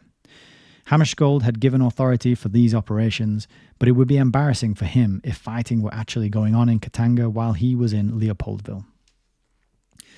Chiari asked how long, if fighting did break out, it would take to bring the situation under control. Raja, who's a UN military commander, said that the points where there was a danger of resistance were the post office and the radio studio. Even if this were determined resistance, it could be ended in at most 2 hours. In this, Raja's prediction was perfectly correct. In the light of my insistence on urgency and Raja's assurance of the duration of possible resistance, Chiari agreed that the operation should be carried out early on the morning of September the 13th. Operation Morthor, as it was called, went off according to schedule. Once again, moving under cover of early morning darkness, the United Nations, quote, peacekeepers stormed the communication and transportation nerve centers of Elizabethville. Within hours, the UN-controlled radio station announced, quote, "The secession is over. Arrest the whites. The secession is over. Arrest the whites." Egide Bocelli-Davidson, the communist who had been appointed by the central government to administer Katanga province, was flown by UN plane to Elizabethville's airport to take control just as soon as the fighting stopped in the center of the city.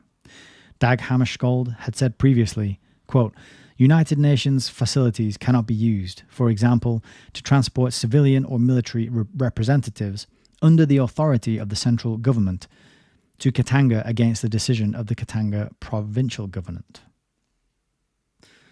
At this point, however, Operation Morthor began to fall apart.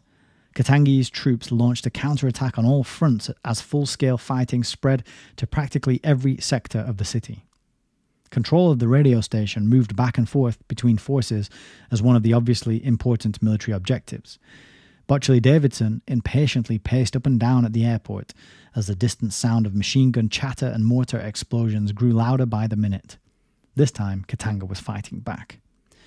American newspapers carried the following account. Quote, "The battle for Elizabethville exploded into full war today, with casualties estimated in excess of 1,000. The UN declared martial law, and Michael Tombelaine of France, Deputy UN Civilian Commander, announced over the UN-controlled radio that any civilians found in illegal possession of arms will be summarily executed." Michael Tombelaine was identified as a member of the French Communist Party by a subcommittee of the United States Senate on August 6, 1962. In an effort to capture and control the post office, the United Nations set up strategic military positions under the protection of a large hospital, which they had conveniently established across the street. To their credit, the United Nations doctors there finally resigned en masse, stating, quote, "The building was being turned into a support fortress." The 46 civilian doctors of Elizabethville reported, quote, "The hospital of the Italian Red Cross, which is situated behind the post office and opposite the Banque du Congo, was militarized by the UNO. The personnel of this hospital wore the uniforms of the UNO. Already before September 13th, 1961, when the attack began, this hospital was in a state of armed defense, sandbags, shelters for riflemen and machine gunners. On the morning of September the 13th, the alleged defenses were really used as combat stations from which, at the beginning of the attack on the post office by the mercenaries of the UNO, a well-sustained fire helped the massacre of the defenders of this public building.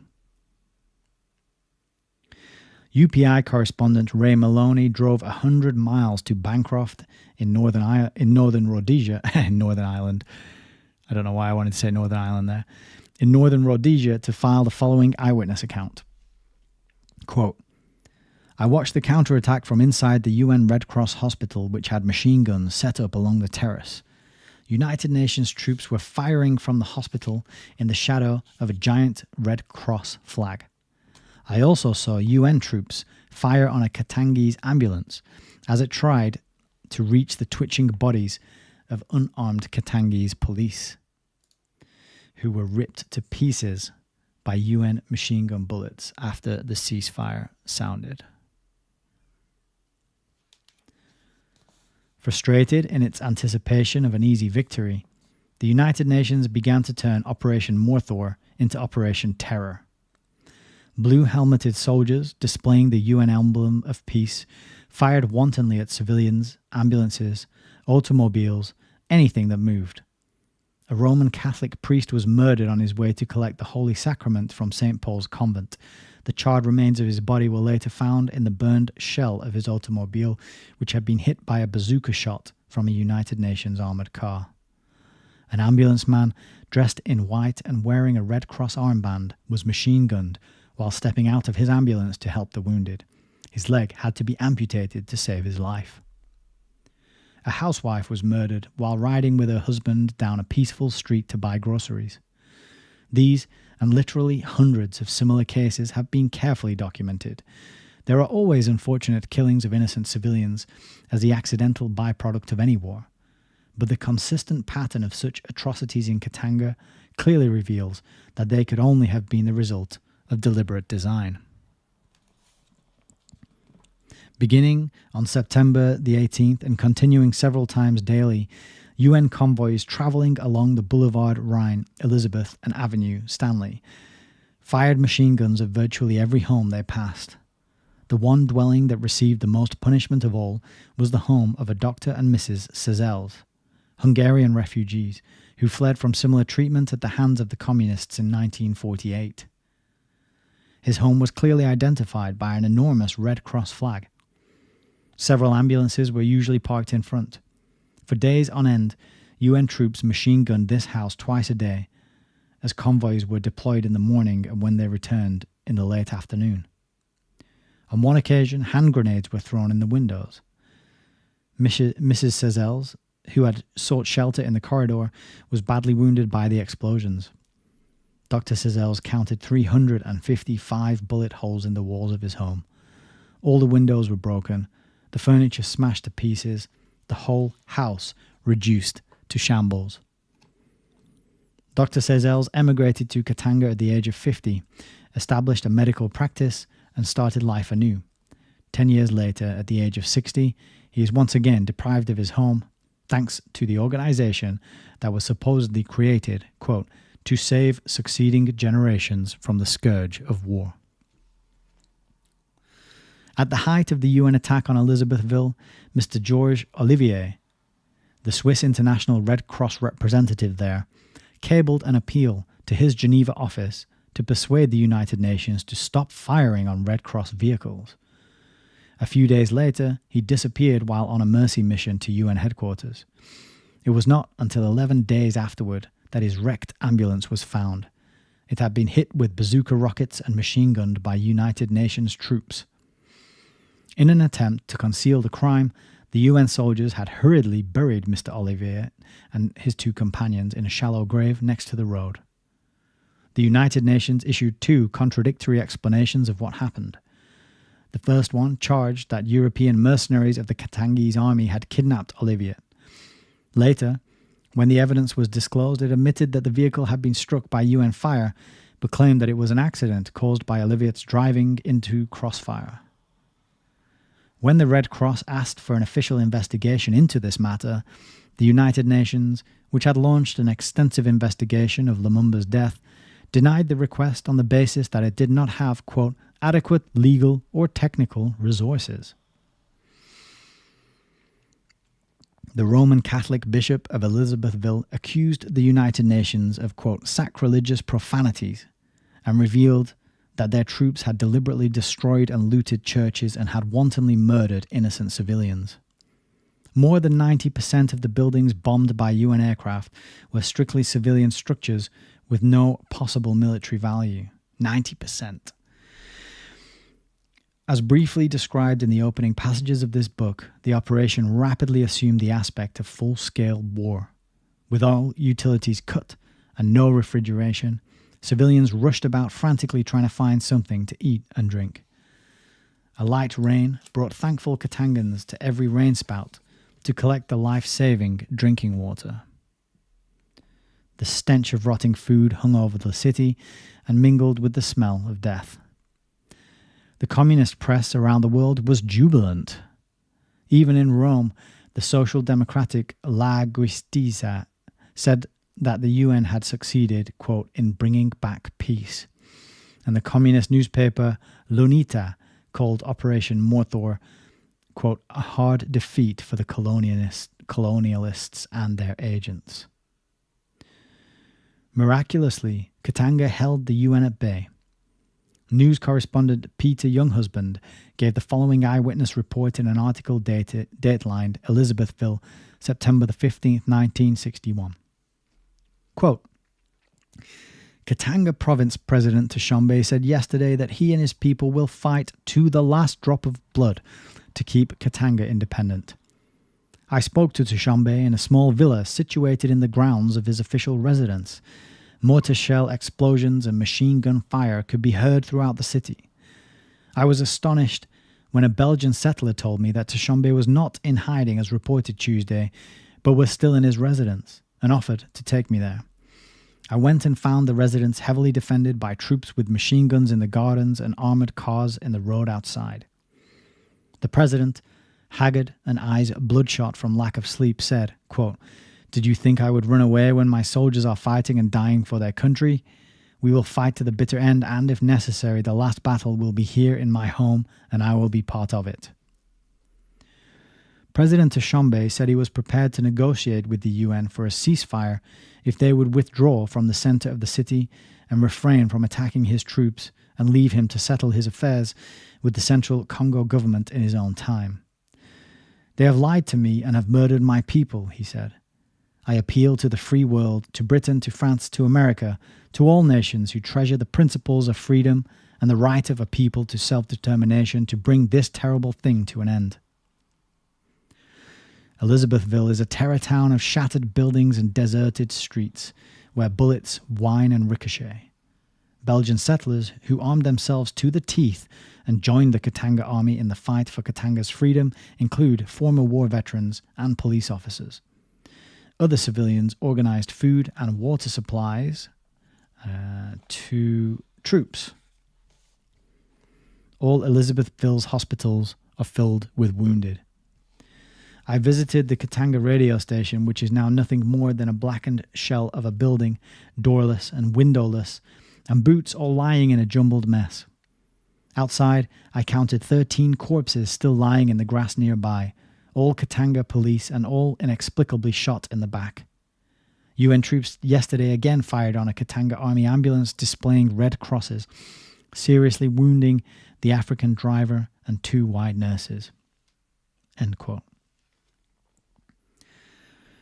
Tshombe, speaking to his people over a hidden transmitter that identified itself as Radio Free Katanga, called for total resistance.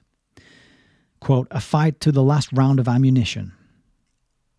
5,000 Baluba warriors responded by joining the Katangese soldiers. Several hundred Bayeki warriors also came into the fight. White residents took up arms and fought side by side with their African neighbors. They were not mercenaries. Nobody paid them. They volunteered to fight for the simple reason that the United Nations was destroying their homes and killing their loved ones. Finally, the tide began to turn.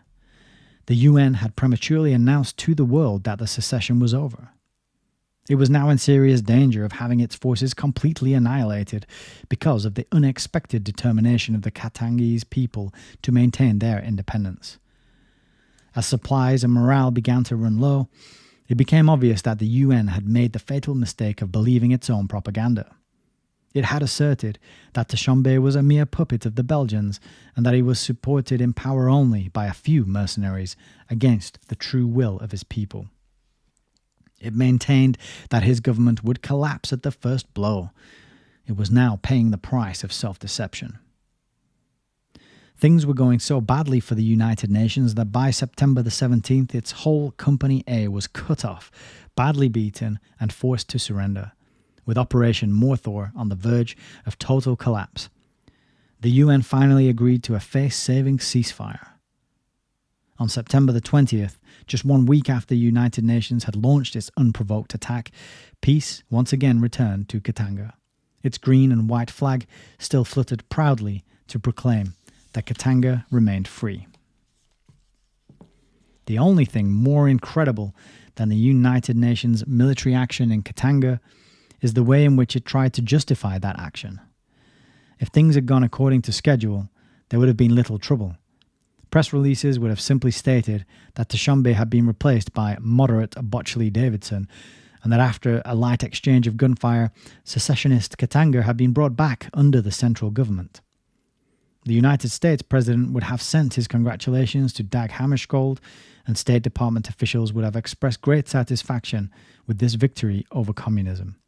But as it turned out, the situation had escalated, and there were just too many newspapers reporters willing to make that 100-mile trek to northern Rhodesia to get the true story out to the world.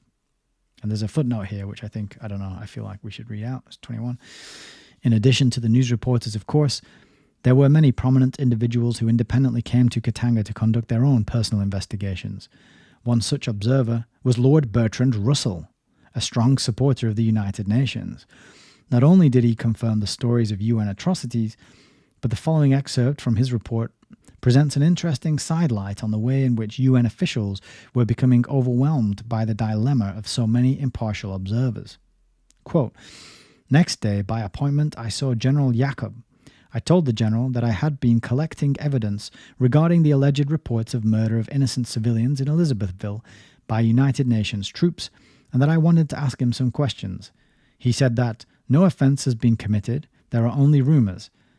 I told him that I had not come to argue whether such offences had been committed, but merely to ask whether any inquiry had been set on foot to find out whether there was any foundation to such an allegation. The general would say nothing, he just sat and stared at me." Wow. Very interesting that Lord Bertrand Russell went over there, poking his big nose in to have a look at things. Although his function was to be the sort of anti-war guy, wasn't it? And immune to PR. Old mate Bertie, good old Bertie. His whole shtick was anti-war guy. We need a League of Nations. We need the United Nations to prevent war in the future, because the only way we can prevent war is to get absolutely everybody under control by the same system globally. Right? That's their answer to the prevention of war. But yeah, I don't know why I felt the need to read that particular footnote, but I'm glad I did, because now we found out that Lord Bertrand Russell is there as well. And then interestingly, that Griffin refers to him as Lord Bertrand Russell, because as I've said in the the reading of the Bertrand Russell book that we did on the channel, they drop that Lord bit quite often when they refer to Bertrand Russell. It's not on the spines of any of the books. It's not widely advertised. I didn't know he was a lord until I heard Alan Watt refer to him as Lord Bertrand Russell, and I think that's very much deliberate to try and make the guy more relatable, to try and make him play down his ancestry of elite bloodlines and wealthy, rich, influential prime ministers and these kinds of people, right? So Nice one, Griffin, for including his honorific. We're here, aren't we? At one point, the UN explained that it had initiated military action at the request of the central government. An official spokesman elaborated, quote, "The UN motive in complying with the request was to avoid the alternative, which was invasion of northern Katanga by central government troops and a prolonged civil war." In other words, the central government was preparing to attack Katanga, but that would have been civil war. Therefore, the UN attacked Katanga to save the central government the trouble. How kind. How thoughtful. As the fighting spread, it became apparent that the United Nations needed another story. As a result, it was decided to announce that the UN had nothing to do with starting the action at all, that it was merely defending itself against Katangi's aggression. And so, on September the 16th, 3 days after the United Nations had stated it had initiated the action, quote, at the request of the central government, Dag Hammarskjöld at the press conference told this fantastic story. Quote, "In the early hours of September the 13th, an alert was set since arson was discovered at the UN garage. As the UN troops were proceeding toward the garage premises, fire was opened on them from the building where a number of foreign officers are known to be staying. UN troops were subsequently also resisted and fired at as they were deploying toward key points or while they were guarding installations in the city. In the words of Conor O'Brien, the man who helped plan the attack, quote, I have no idea what the source for the arson statement may be. No such fire was ever reported by me or to me or ever referred to in my presence. Nor is there any reference to such a phenomenon in the military situation report. Some days before, an empty UN vehicle was upset and damaged by the spontaneous demonstrators outside a garage in the town. Properly speaking, there was no UN garage. This incident, the nearest known to me to the arson alarm, was no longer present to our minds on the morning of September the 13th. Just for the record, Operation Morthor comes from a Hindi word. Morthor does not mean sound the alarm, there is arson in the garage, or let us now assist the authorities to prevent civil war. It means smash. Operation Morthor, that's another one that I'm going to add. I'll just quickly open a tab for that and remind me to investigate it and check it out. What I've started doing now is when I read a book on the channel, I've made like a little folder and I'm putting all the bookmarks relevant to the book reading in that folder. And then maybe as a conclusion to the book or another video, a follow-up video or something, we can go through all this extra documentation and kind of flesh out the context and add to what is written in the book. And maybe I can release that list as a PDF or something that people might find it useful. So that's what I've been collecting these URLs and bookmarking them.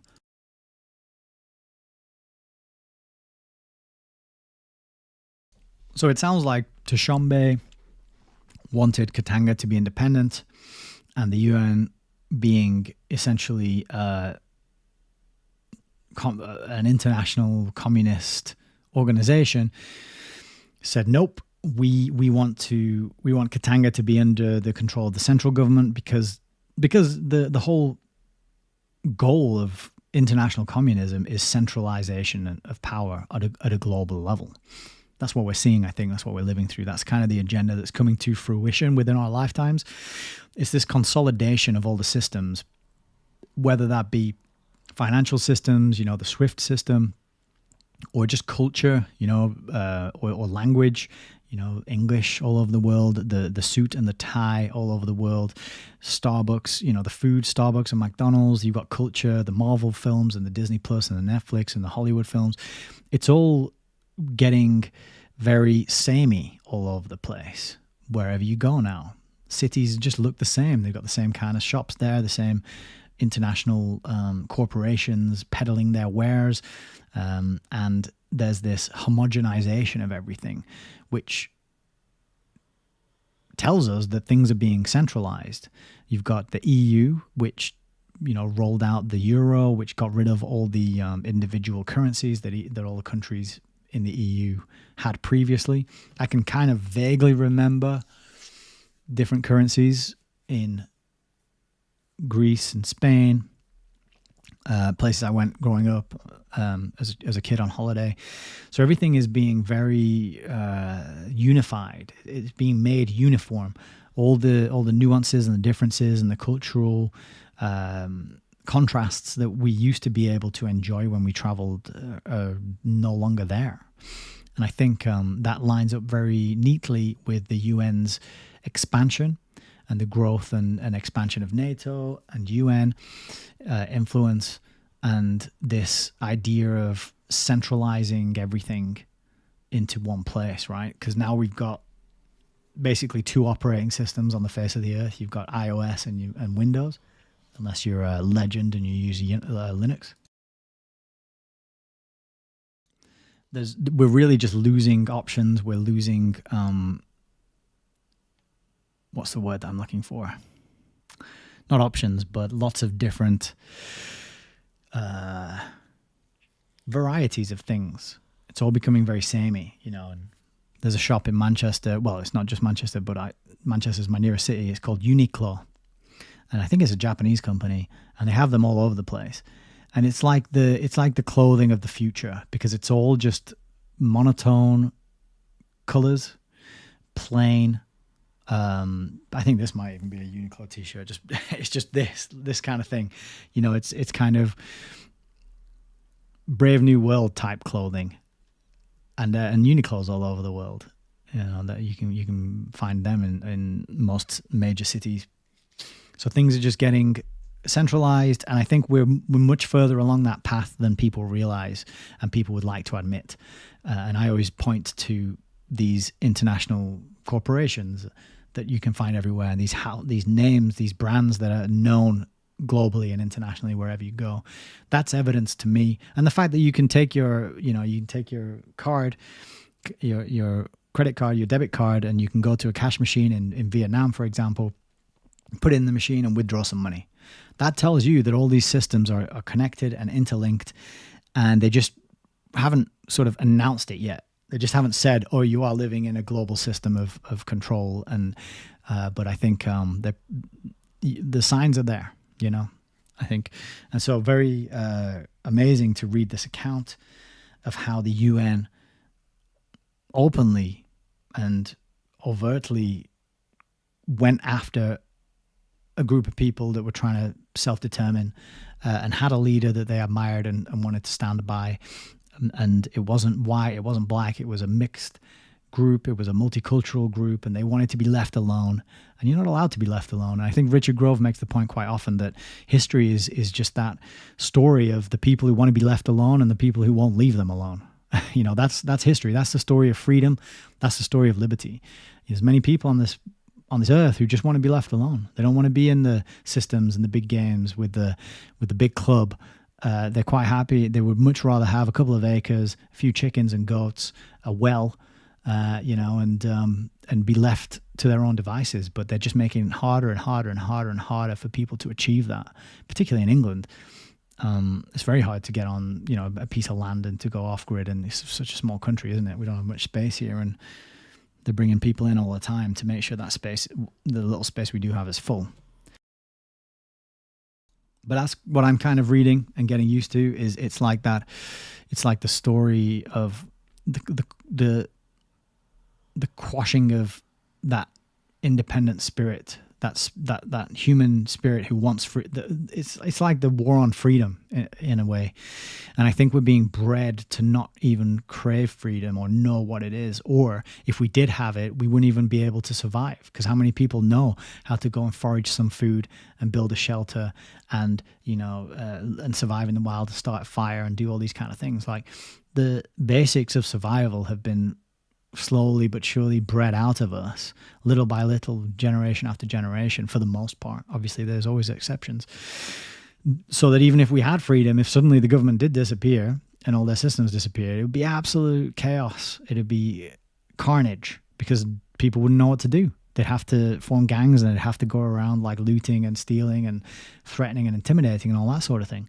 So it's a sticky situation. I think we've been domesticated to the point of total dependency and reliance upon these systems that even if we got rid of them somehow, we probably wouldn't know what to do, right? So it's very tricky. It's that war on freedom, and I think this is such a powerful example of how that war is waged, always under the auspices of peace and security and spreading democracy and standing up for liberal values and all this other sort of do-goody, good intentions, which is one of my favorite sayings. I say it all the time, but the road to hell is paved with good intentions. That is what that phrase is referring to. It's, we need to kick down your door and arrest you and drag you off and put you in a work camp for your own good.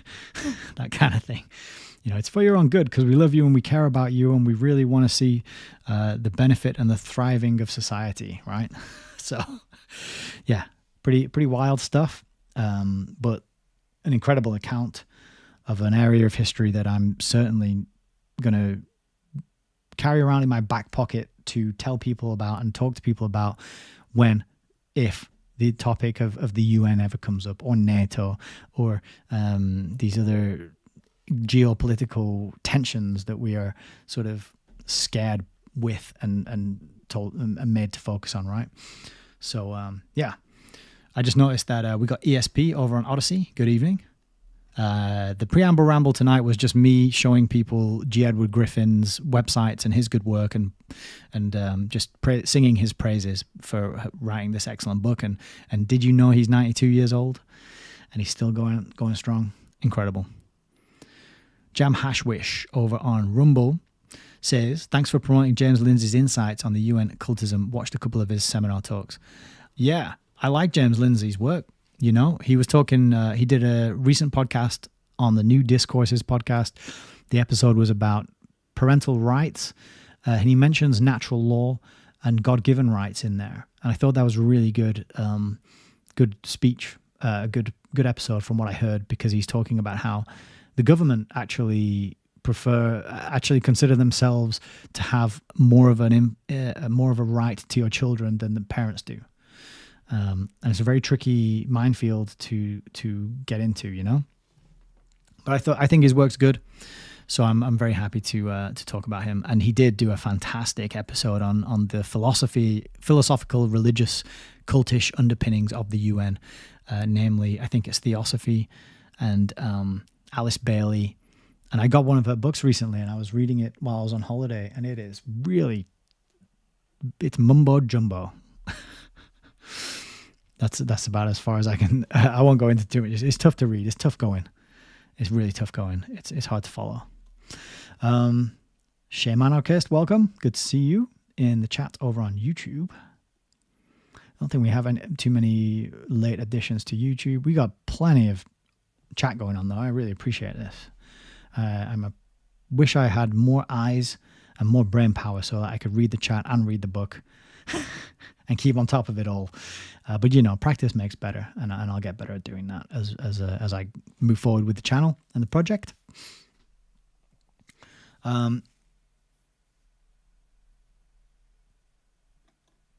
Immune to PR says 5% are farmers these days. That is scary. I mean, everybody should be able to grow something, but instead we're told, oh, you've got to have this nice, impeccable patch of grass that does nothing and serves no purpose. Doesn't even provide flowers for bees. Everyone with a patch of dirt should know how to grow stuff. It's a no-brainer. It's obvious. It wasn't that long ago that people did. It was within the last 100 years, everyone who had a patch of grass would be growing something in there. So definitely the kind of skill that's worth reviving and learning and bringing back and sharing and talking to other people about. Or there might be someone on your street who is growing some potatoes, get around there, knock on the door and set up a little trade and offer to do something for them and in exchange for their potatoes. Or maybe they can spend a bit of time teaching you how to do it, and then you can grow carrots and you swap it with their potatoes, So that's what I think would be a good thing to do. But it is a shame, and I'm guilty of it as well. I actually don't have a patch of dirt. That's my excuse at the moment. I don't have a patch of dirt, but I hopefully will be getting one later this year.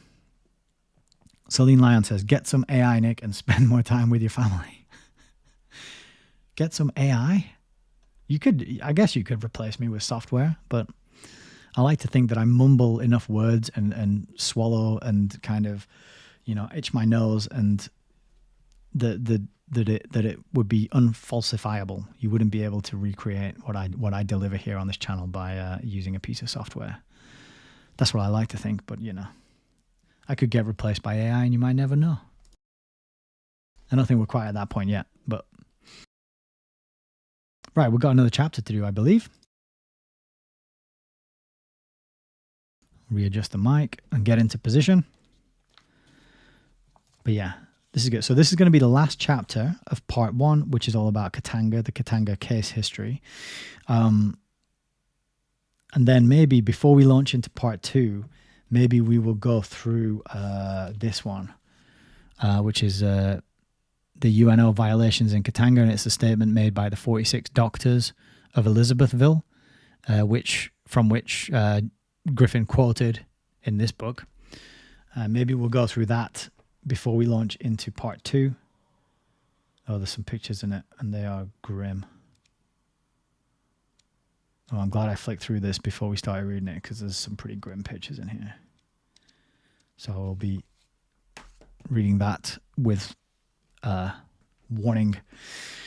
Speaking of pictures, we had a lot of pictures in the last chapter that we didn't look at. Should we look at them before we go on to the next chapter? Yeah. Oh, Shamanica says, no, you would know if I was an AI. That's good. I'm glad. All right, so let's have a look at some of these pictures that Ed Griffin has very kindly included in his book. Who doesn't like pictures, eh? And actually, I'll just say as a kind of side note as well, that I was thinking about this recently, that actually pictures in books is another reason to collect books, right? Because it's just another layer of evidence. It's just another physical layer of evidence and proof and backing up the things that the books are talking about. And quite a lot of books have pictures in them. And I kind of forget this, but then I get an old book like this and I'm like, wow, look at these pictures. I don't know if you can find these anywhere else, or where else I personally would find them if I wasn't looking at them in this book, right? So just I was thinking about it the other day. Yeah, that's another reason to stock up on old books. And there's some books I have that have like maps in, and some of them have fold out pages and panels so there's all sorts of like amazing things that you can find in books. I just got a new one today which came through, and it was signed. It's always nice when that happens, when you get the book and it turns out it's signed by the author, and you're like, oh sweet, hopefully that'll be valuable one day. But I'll save that for that's a totally different topic to the one we're doing tonight. So this is Tshombe of Katanga. It says he was a Christian, a college graduate, and an admirer of the American system. He was anathema to the United Nations. So this is the man who the United Nations could not allow to be running Katanga. So they toppled the president, a democratically elected president, in other words. All right, this next one. Okay, this is Connor Cruz O'Brien on the right, who Frank in the chat has heard about, I think remembers. And he's with fellow Irishman Lieutenant General Sean McKeown, who was the commander of UN forces. Right, so Connor Cruz O'Brien was the United Nations representative in the Congo. So he was right there. And I have his book. That's one of these. Yeah. It's absolutely battered, this one. It is absolutely battered. But there it is. So that'd be a good one to read. It's got a bunch of illustrations in there as well, apparently, somewhere. But yeah, that might be another one. Oh, there you go.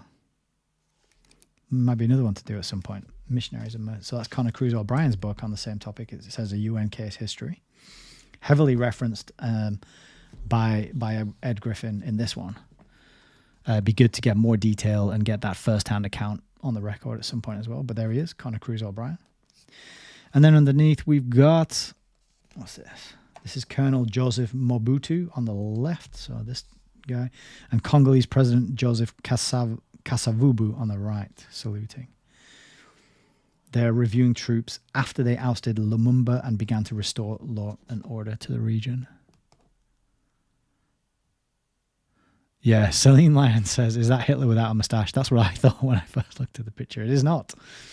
But maybe they're relatives or cousins or distant, I don't know, something or other.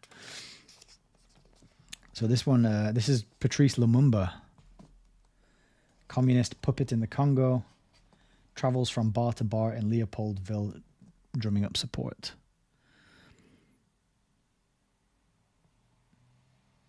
Yeah, it looks like he's holding court, but this woman doesn't look too impressed with what he's saying. She looks like she wants to smack him in the mouth. He's having a good time, but they're in a bar, so he's probably just been propping up the bar for the last few days, and he's just on a buzz. Then we've got, this is an anti-communist demonstrations that greeted Lumumba on his return to the Congo. The signs call for the expulsion and death of the communist traitors. Wow. Wow, so they were onto it. They were wise to him and who was to him and his sympathies and his affiliations. And they were all getting together and saying, hell no. Okay, now this one we've got, this is Cyril Adula. So Cyril Adula kind of, he was poised to step in after Lumumba, I think. He appointed communists to key spots in his government, and he was sold to the American people as moderate. This is part of the thing, isn't it? You never know. And with the mainstream reporting in our countries, you never know if they're telling the truth. You know, what's the difference between a terrorist and a freedom fighter? Who are the good guys? Who are the bad guys? They always present one version of things, but, you know, how do we know? We're not going over there. We're not talking to these people. Although in this day and age, it's a lot harder. But back then, you didn't have the internet. You couldn't just fact check the mainstream media in real time, could you? And then here we got Antoine Gizenga, who was a Prague-trained communist, and he established a communist regime in opposition to Kasavubu and Mobutu, and the UN swung its support behind Gizenga.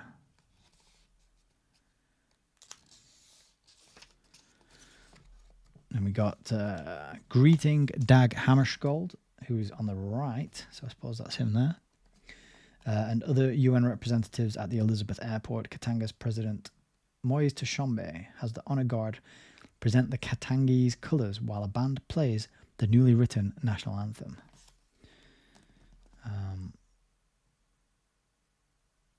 Yeah, wild. I wonder if there's a recording of that national anthem. That'd be good to listen to. And then we got delegates from the central government in Kasai province joining Tshombe and signing a mutual defence pact against what they referred to as a United Nations regime of tyranny. The Congo was on its way back to unity and stability, but the UN had other plans. So yeah, for an organisation that promotes peace and security and is anti-war, they actually seem to not mind getting their hands dirty. Welcome to Free Katanga. Our people have a different history, traditions, and outlook from those of the Congo. Every people has the right to its own self-determination. There is no reason why we should be exploited by the Congo. That's a quote from Tshombe. And then here it says, when United Nations forces move in, citizens find themselves expelled from their homes and country.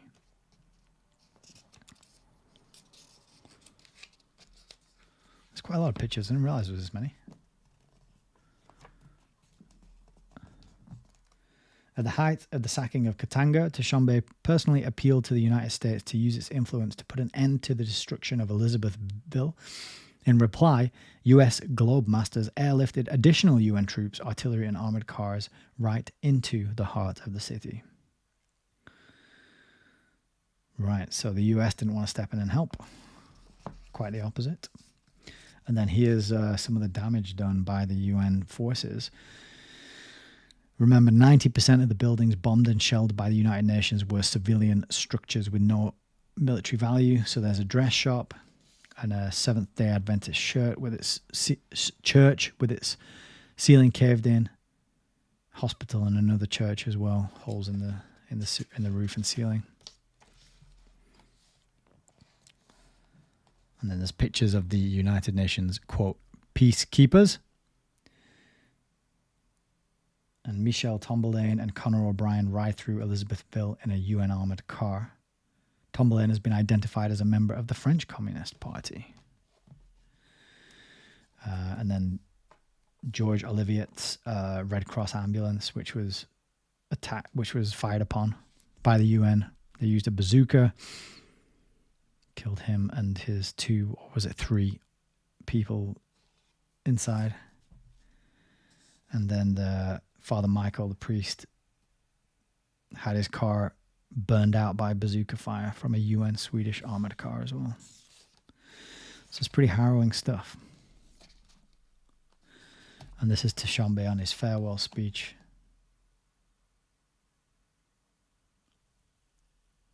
So yeah, very powerful pictures.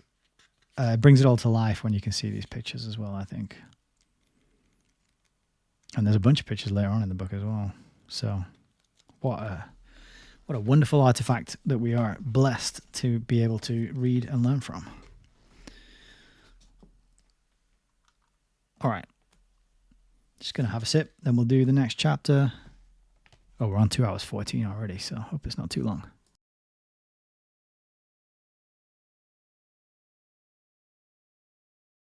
But we'll do it. We'll get it on the record. Chapter 6. Peace. They make desolation, which they call peace. That's a quote from Tacitus.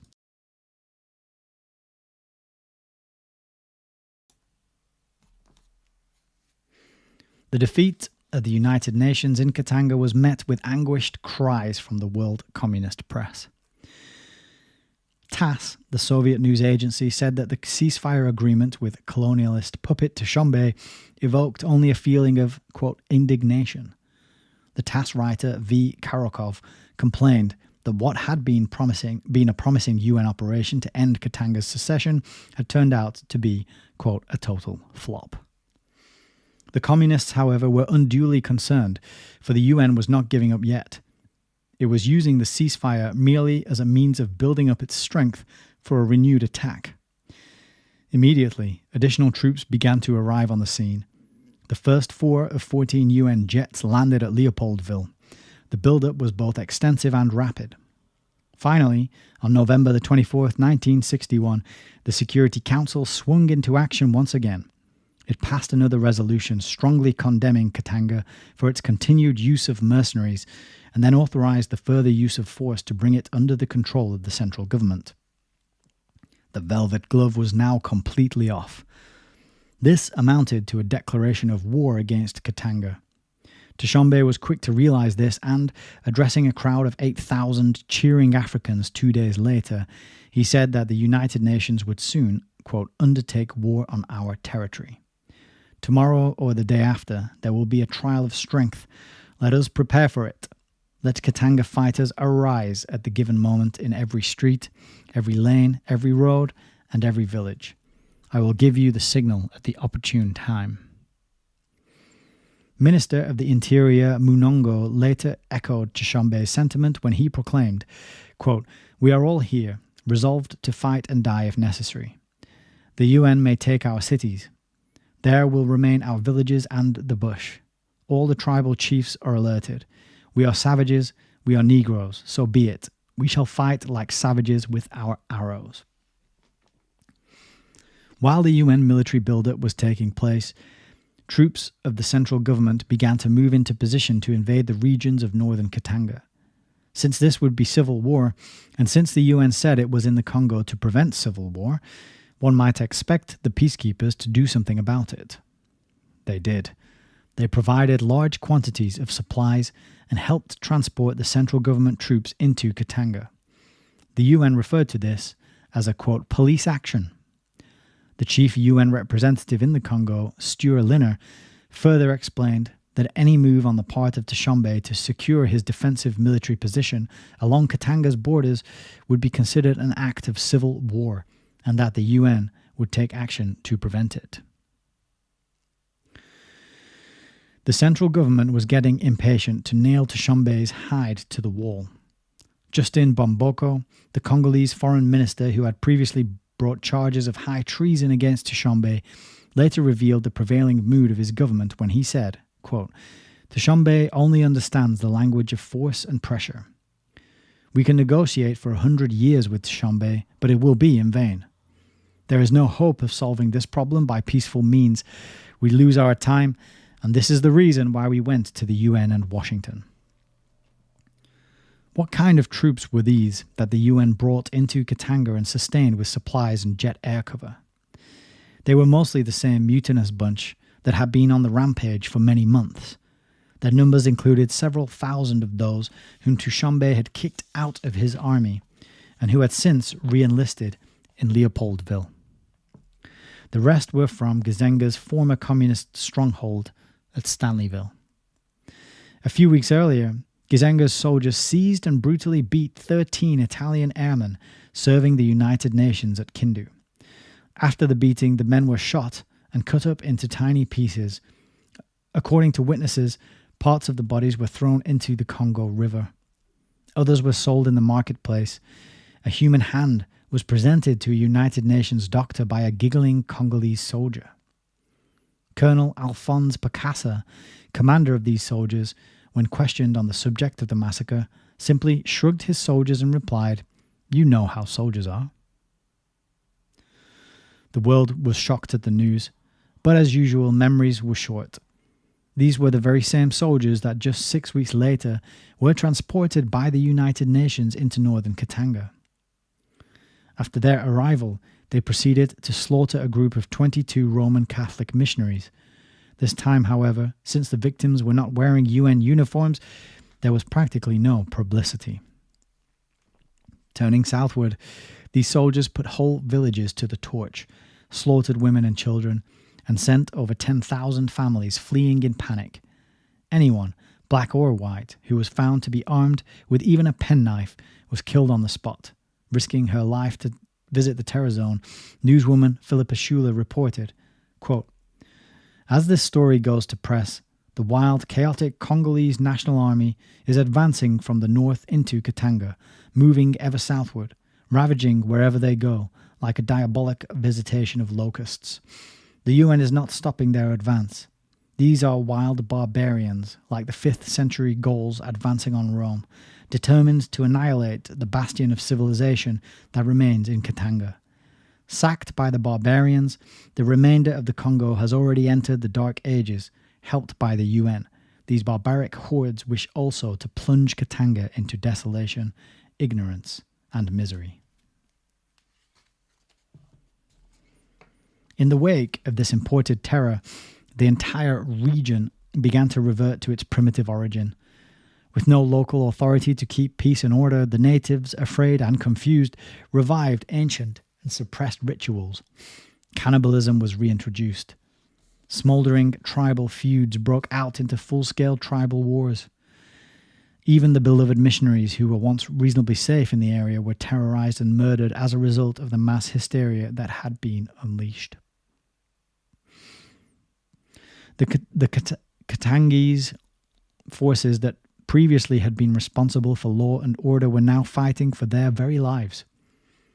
A 10-man Katangese patrol, led by a local administrative officer, Gregoire Kulu, was ambushed by about 100 wild savages who cut off Kulu's legs, jammed sticks into the stumps, and climaxed this supreme savagery by burning him alive.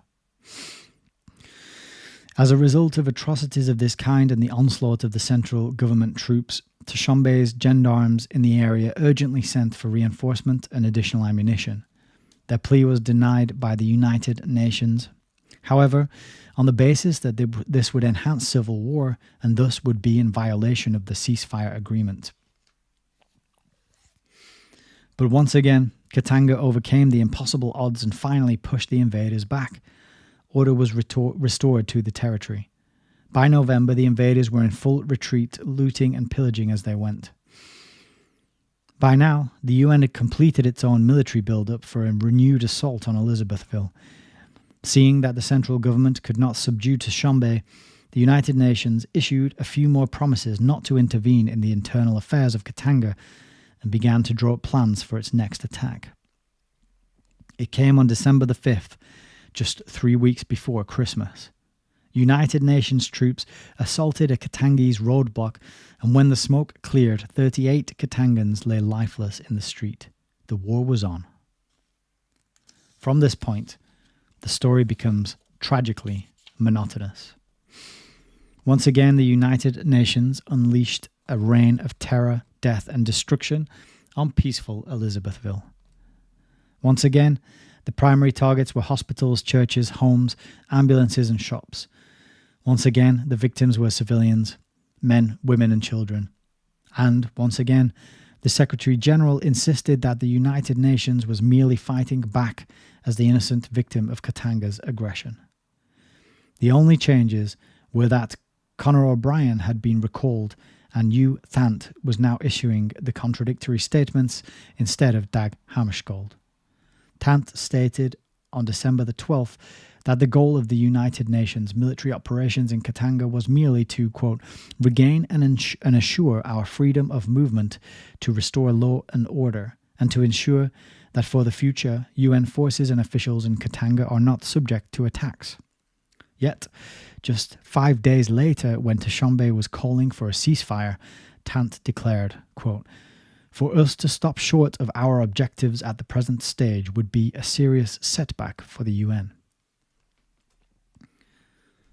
While the United Nations was pursuing its objectives, the 46 civilian doctors of Elizabethville sent an electrifying telegram to President Kennedy, Pope John, and some 14 other leading dignitaries around the world. SOS, to the moral conscience of the world, stop.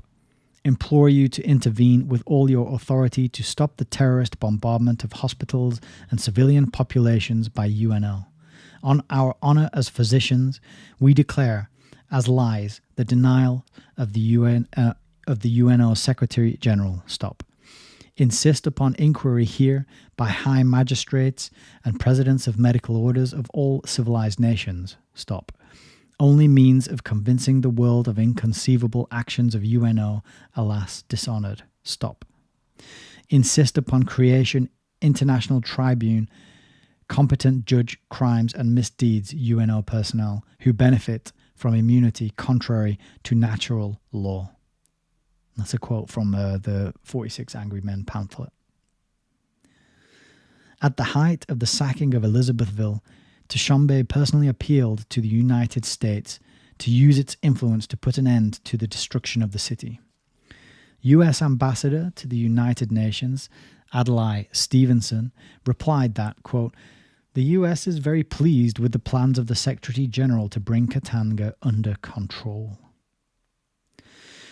Secretary of State Dean Rusk explained to the unsuspecting public that the US was backing the UN action, quote, to save the Congo from the communists. And on December the 13th, 27 US Globemasters flew additional UN troops, artillery and armoured cars right into Elizabethville. The next day, Mr. Jules Cousin, administrative director for one of Katanga's largest mining companies, sent a bitter message to President Kennedy describing the United Nations blind, quote, killing and wounding even in the hospitals. He stated that since the United States had continued to finance and support this carnage, he was returning with disgust the Medal of Freedom awarded to him by the United States in 1946. That same day, December the 14th, a full-page advertisement was run in the New York Times protesting the bombing of Katanga, which had, quote, committed no aggression except wanting to be free of a communist-controlled central government. The State Department replied by accusing the sponsors of the ad of taking bribes from the Katanga Information Service in New York. Adlai Stevenson said further, the object of the United States in supporting the United Nations during this long and trying period has been to advance American policy in Africa. It seems to me that our policy and UN policy have coincided exactly in the Congo, I wish many Americans would think of that when they complain about what has been done there. And so it went. The great and powerful United Nations, the, quote, last best hope for peace, the, quote, moral conscience of the world, pitted against tiny Katanga, a country that would not give up. Again and again, Katanga held firm. Finally, another ceasefire was called. Almost a year went by while the United Nations went through the motions of conciliation and pondered its next move. Matters were complicated by the Congo war lasting longer and costing far more than expected. It put the United Nations into debt.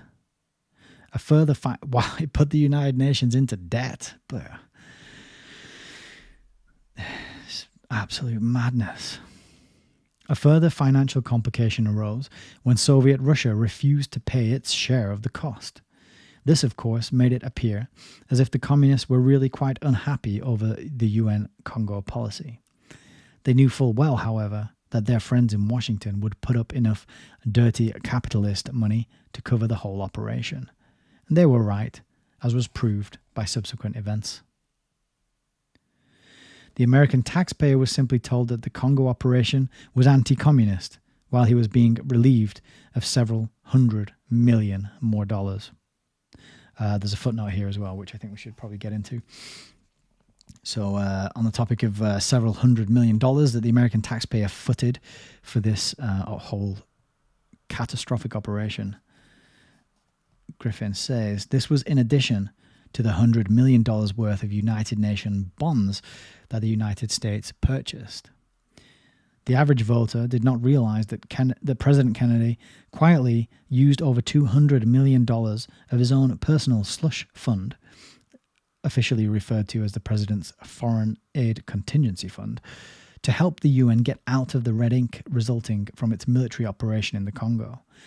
The UN, in turn, applied some of this money against the back dues and special assessments of several countries that were in arrears with payments. Needless to say, most of the countries that received the benefit of this donation of American tax dollars were those that consistently vote against the United States. These included Cuba, Yugoslavia, Poland, Albania, and Bulgaria, all of which are openly communist, as well as Brazil, Burma, Ghana, Indonesia, and many others that are, for all practical purposes, just as much Soviet satellites as the rest. Naturally, the State Department emphatically denied that this had happened. Through the miracles of bookkeeping, they explained that the money was used only to pay the costs of the Congo operation. But this is what enabled the UN, in turn, to cancel off the assessments of the above countries, so it all adds up to the same thing. According to Article 19 of the United Nations Charter, the member nation that is more than 2 years in arrears in its payments loses its vote.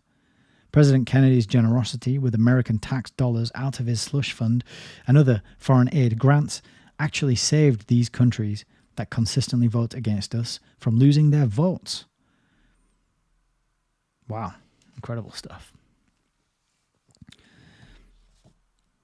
Continuing. On October the 12th, 1962, the American Committee for Aid to Katanga Freedom Fighters revealed a highly confidential memorandum which had been circulated among top United Nations officials. The memorandum put forth a very precise and intricate timetable for renewed military aggression against Katanga. It also predicted that the United States would go along with these plans in spite of rising public opposition at the grassroots. It declared, quote, "The US will judge itself bound, as in the past, by UN decisions and will supply the necessary transport aircraft and, later on, helicopters. Washington would like to work out a compromise, but the State Department has based its policy on the UN and will in no circumstances disregard its obligations to the UN decision." End quote. United Nations officials and State Department spokesmen immediately charged that the memorandum was fictitious. Events since then, however, have proved that it was 100% accurate, even to the timetable. Suddenly, the UN released a press report describing a letter said to have been signed by 8 important tribal chiefs in Katanga. The letter branded Tshombe as a traitor, asked for his immediate arrest, demanded that troops be sent to crush Tshombe's resistance, and highly praised the United Nations. While most newsmen took the report at face value, Michael Padev of the Daily Arizona Republic thought that the whole matter seemed too slick and decided to check further. As a result, it was revealed that the whole story was completely fabricated by the United Nations. After giving assurances that the letter was authentic and promising to provide the press with photostatic copies, UN press officers later backed down and admitted that they did not have the letter, but that it had been seen. Finally, when word reached Katanga, all but one of the chiefs who supposedly signed the letter telegraphed angry denials, saying, quote, "Everything the UN published was a campaign of lies." One chief, Kasengo Niembo, stated that he had been recently approached by the UN to take an anti-Tshombe statement, but had refused. The United Nations quietly dropped the issue. Finally, on December the 29th, 1962, the United Nations delivered its second annual Christmas present to Katanga.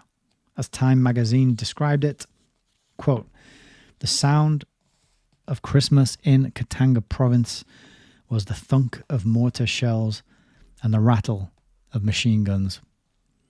Blue-helmeted UN soldiers swarmed through Elizabethville, seized roadblocks on the highways. Blue-helmeted UN soldiers swarmed through Elizabethville, seized roadblocks on the highways. Swedish UN Saab jets swooped low over Katanga's airfield at Kolwezi, destroying 4 planes on the ground and setting all tanks ablaze. From Manhattan UN headquarters, orders were flashed to the 12,000-man UN force in Katanga.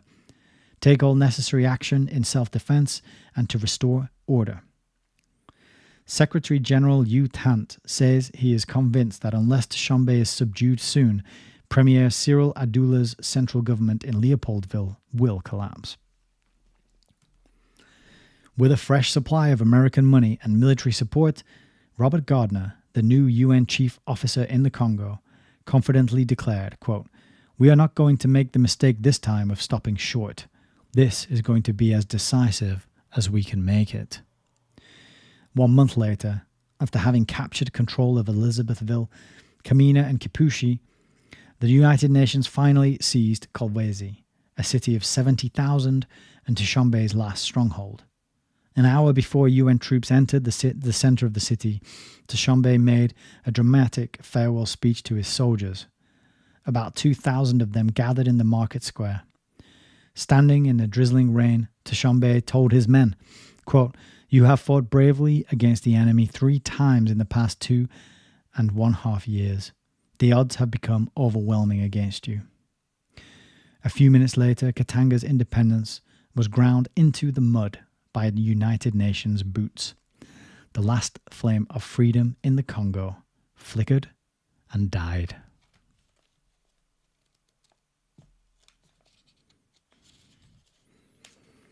And we'll just revisit that picture there of President Tshombe. Can we zoom in a bit? Get a better view.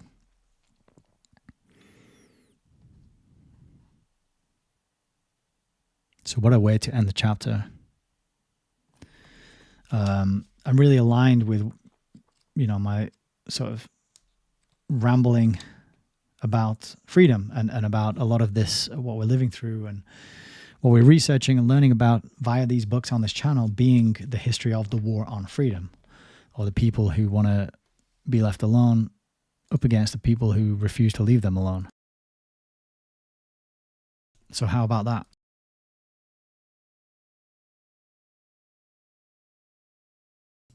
Well, I'm enjoying this book very much, and I'm extremely glad that we're reading it.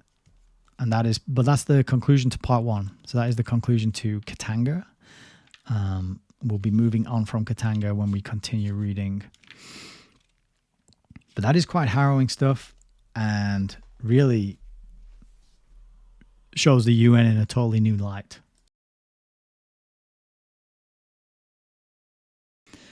Because the media presents the UN in a certain way, and even films, when they swoop in and save the day in films,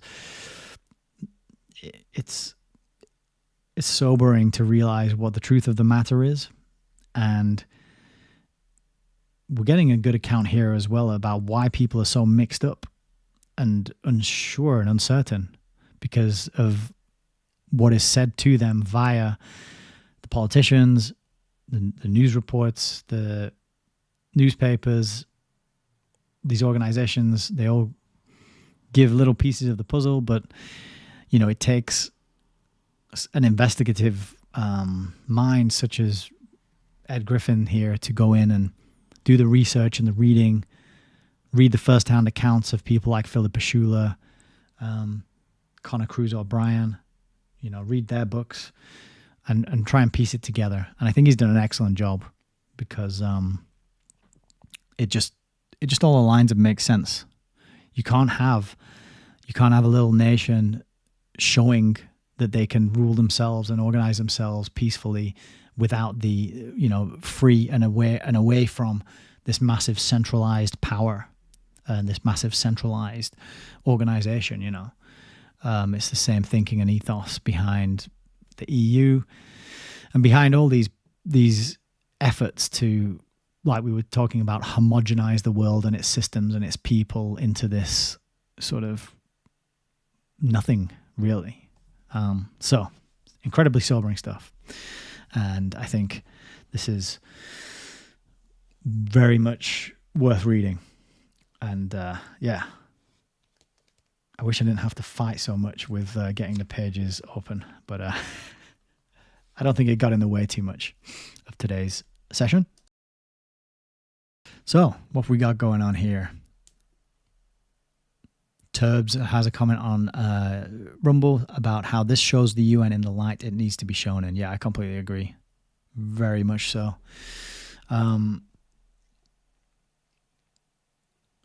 Sheep Farm Studios, somebody's been on there as well? Or is that a comment to Anti-Coviet? Plane Drifter says, the vileness of them and their agenda is straight from the bowels of hell. Yeah, I agree with that 100%. And Shamanarchist says, we're going full on Orwellian right now in the UK. Yeah, decent people are far-right racists. Yeah, if you're far-right, like the stuff I was talking about, if you want to start a family and grow your own food and keep a few animals and be left alone and dig a well and be left alone, then you're basically a far-right extremist and you need to be taken in for re-education. And it's getting very creepy. It's getting that way. I was talking to a colleague today who'd been pulled in by HR for making conversation with a pregnant woman. And this pregnant woman felt that she'd been somehow victimized and singled out because of her pregnancy and basically told the company that she'd been made to feel very uncomfortable. And my colleague had only sort of made some joke about like, oh, well, hope you don't go into labor during the session, because that would be a bit messy, wouldn't it? Something like that. And then this sort of snowflake sensitive, the world revolves around me and has to bend to my will and my preferences about what it should be. Went to HR and now my colleague is in re-education, basically being slapped on the wrist and told that you can't talk to pregnant women about the fact that they're pregnant, apparently. So we're just kind of circling the drain.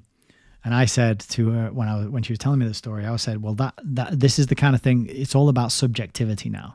It's all about my subjective interpretation and my precious feelings. And if I see or hear anything that makes me a bit uncomfortable or feel unsafe, because everything's got to be a safe space, I'm going to tell on you, and you're going to get a mark or a strike against your name and your reputation. You might have your career ended. It's bonkers, the place, and we're on that edge, the edge of the kind of insanity that you can read about in like the Gulag Archipelago, for example, by Solzhenitsyn. It's got a kind of Kafkaesque quality to it, an Orwellian quality to it. It's also got a Brave New World quality, because it's that like we've got too much comfort and too much laziness, that we're kind of being killed with kindness, and and things are so easy in so many ways that it's made people soft and dependent and unwilling to go through any discomfort to get the gain on the other side of that, right? So everybody wants to have their precious feelings like loved and coddled and handled with, bubble wrapped, and it's just an absolute recipe for catastrophe and disaster. That's a bit of a grim note to end the show on there. So I'll think of something a little bit more upbeat to say. Anti-COVID says, I don't want to talk to NPCs. Yeah. For me, it's people who watch television. It's one thing if you selectively choose the occasional film and the occasional, TV series, but it's the people who just whack on the TV every night for the scheduled programming, the 6 o'clock news, day after day, week after week, month after month. There's no way of ever changing their worldview because they're literally being hypnotized and programmed every day by that machine in their living room. And there's just no way to counteract that with your words and your, facial expressions. So for the people who are real heavy telly users and telly addicts, it's kind of impossible. I'll still talk to them, but it's harder going. I much prefer talking about reality and not the fake version of reality that we get through our TVs. But, that's why I do what I do, to try and counteract that and give people another option. You can tune in, you can read some books, you can learn about the excellent investigative journalism done by people such as Ed Griffin, and you can actually get informed about the way the world truly works to help you make better decisions, help you serve your loved ones, your friends and family in a way that is more empowered with an accurate map of reality. Because we are all kind of navigating this reality, and we've got some crazy times. We've lived through crazy times already, and we've probably got some, crazy times ahead. And the more accurate map we have, the better chance we have to make it through that and get to the other side, right? So that's my uplifting. That's the best I can do right now. It's a pretty heavy few chapters we just read through, so I can't get more upbeat and positive than that right now. But we'll go over to the outro, and hopefully there'll be a few upbeat guitar tunes. The guitar tunes, they come on random, right? So sometimes you get a more low key, quiet, somber one, and then sometimes you get the more uplifting, happy ones. So we'll see what the algorithm wants to play us out with today. But as always, extremely grateful and glad that people tune in and that you're getting on so well with each other in the chat. I apologize, I haven't been able to read every single line and comment on it all as I've done in previous chats, but there's quite a bit of activity in there, and I'm very grateful for that. And it looks fun. It looks like you guys are having a good time, and that's what it's all about. So thanks for tuning in. Thanks for doing all the usual stuff to support, like, comment, share, subscribe. If you feel so inclined to support the show with your hard-earned money, then there are many ways to do that, and they can all be found at allmylinks.com/HaysReviews. But no pressure. It's all good. And the main thing is that we learn and we educate ourselves, and then we help others to learn and educate themselves as well, because there's a lot of crazy stuff going on in the world that people don't know about. And it blows my mind that people don't want to know about it sometimes. I can't think of any better way to spend my time than reading these kind of books.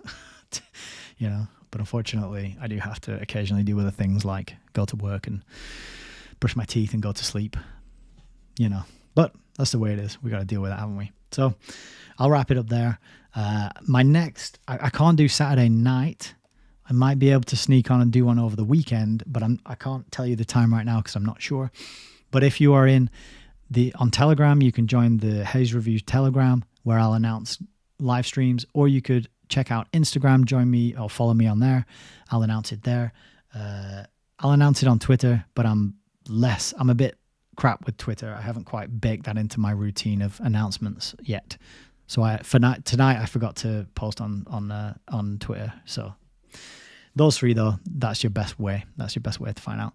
Please consider joining the mailing list. You can drop me an email at autonomoususername@gmail.com. I'll add you to the mailing list just in case this channel ever gets nuked. Then we can stay in touch. and I'll send you my news and let you know what I'm doing. I haven't actually sent anything to the mailing list yet. At this point, it's just a case of finding the people who want to stay in touch and strengthening that kind of relationship, so that just in case I do ever get booted or banned or whatever, I don't think I will. I don't think my content is potent enough to get massive audiences. So I don't think I'll get booted because it's all long form and most people don't have the attention span for it. So I think we're safe just because of that. But you never know, right? You never know. So yeah, join the mailing list if you feel so inclined. I will use your email with care, because I know it's valuable and we all deal with too much spam on a day-to-day basis as it is. And I do not want to add to that burden. And I think that's all I got to say, really. So I will leave it there. Thank you all again for the excellent comments in the chat and for showing up and giving me your precious attention. I really do appreciate it. It really bigs me up and it makes me feel very good. I always go to bed with a big grin on my face after I do a live stream. And yeah, that's what it's all about. So cheers. And let me cue up the next screen, which is this one. Okay, then. Yeah, take it easy, everyone. Look after yourselves and each other. Don't go protesting and rioting. That's not the solution. I'm sure I don't need to say it, but all that stuff is, Admiral Akbar. It's a trap. Don't fall for it. Stay away from it. Build friendships and relationships with the people near you who you trust. Learn how to do something useful for them, and in exchange for useful things that they can do for you, try and focus your attention, your energy locally on the people around you that you can meaningfully impact on a day-to-day basis through your compassion and your care and your kindness and your warmth and generosity and your love. That's what it's all about. Being online is good. We can learn things. We can get into arguments. We can have a good laugh and look at kittens and all that kind of fun stuff. But it's not real life. So that's my uplifting, optimistic, parting white pill message is don't forget to focus on real life and the people around you, and, take the time out to smell a beautiful flower or play with a dog, or enjoy a sunset or go paddling on the beach or something. Get out in nature and enjoy actual real life, real reality. It's not always quite as bad as the internet would have you believe, right? So take it easy, and until next time, God bless.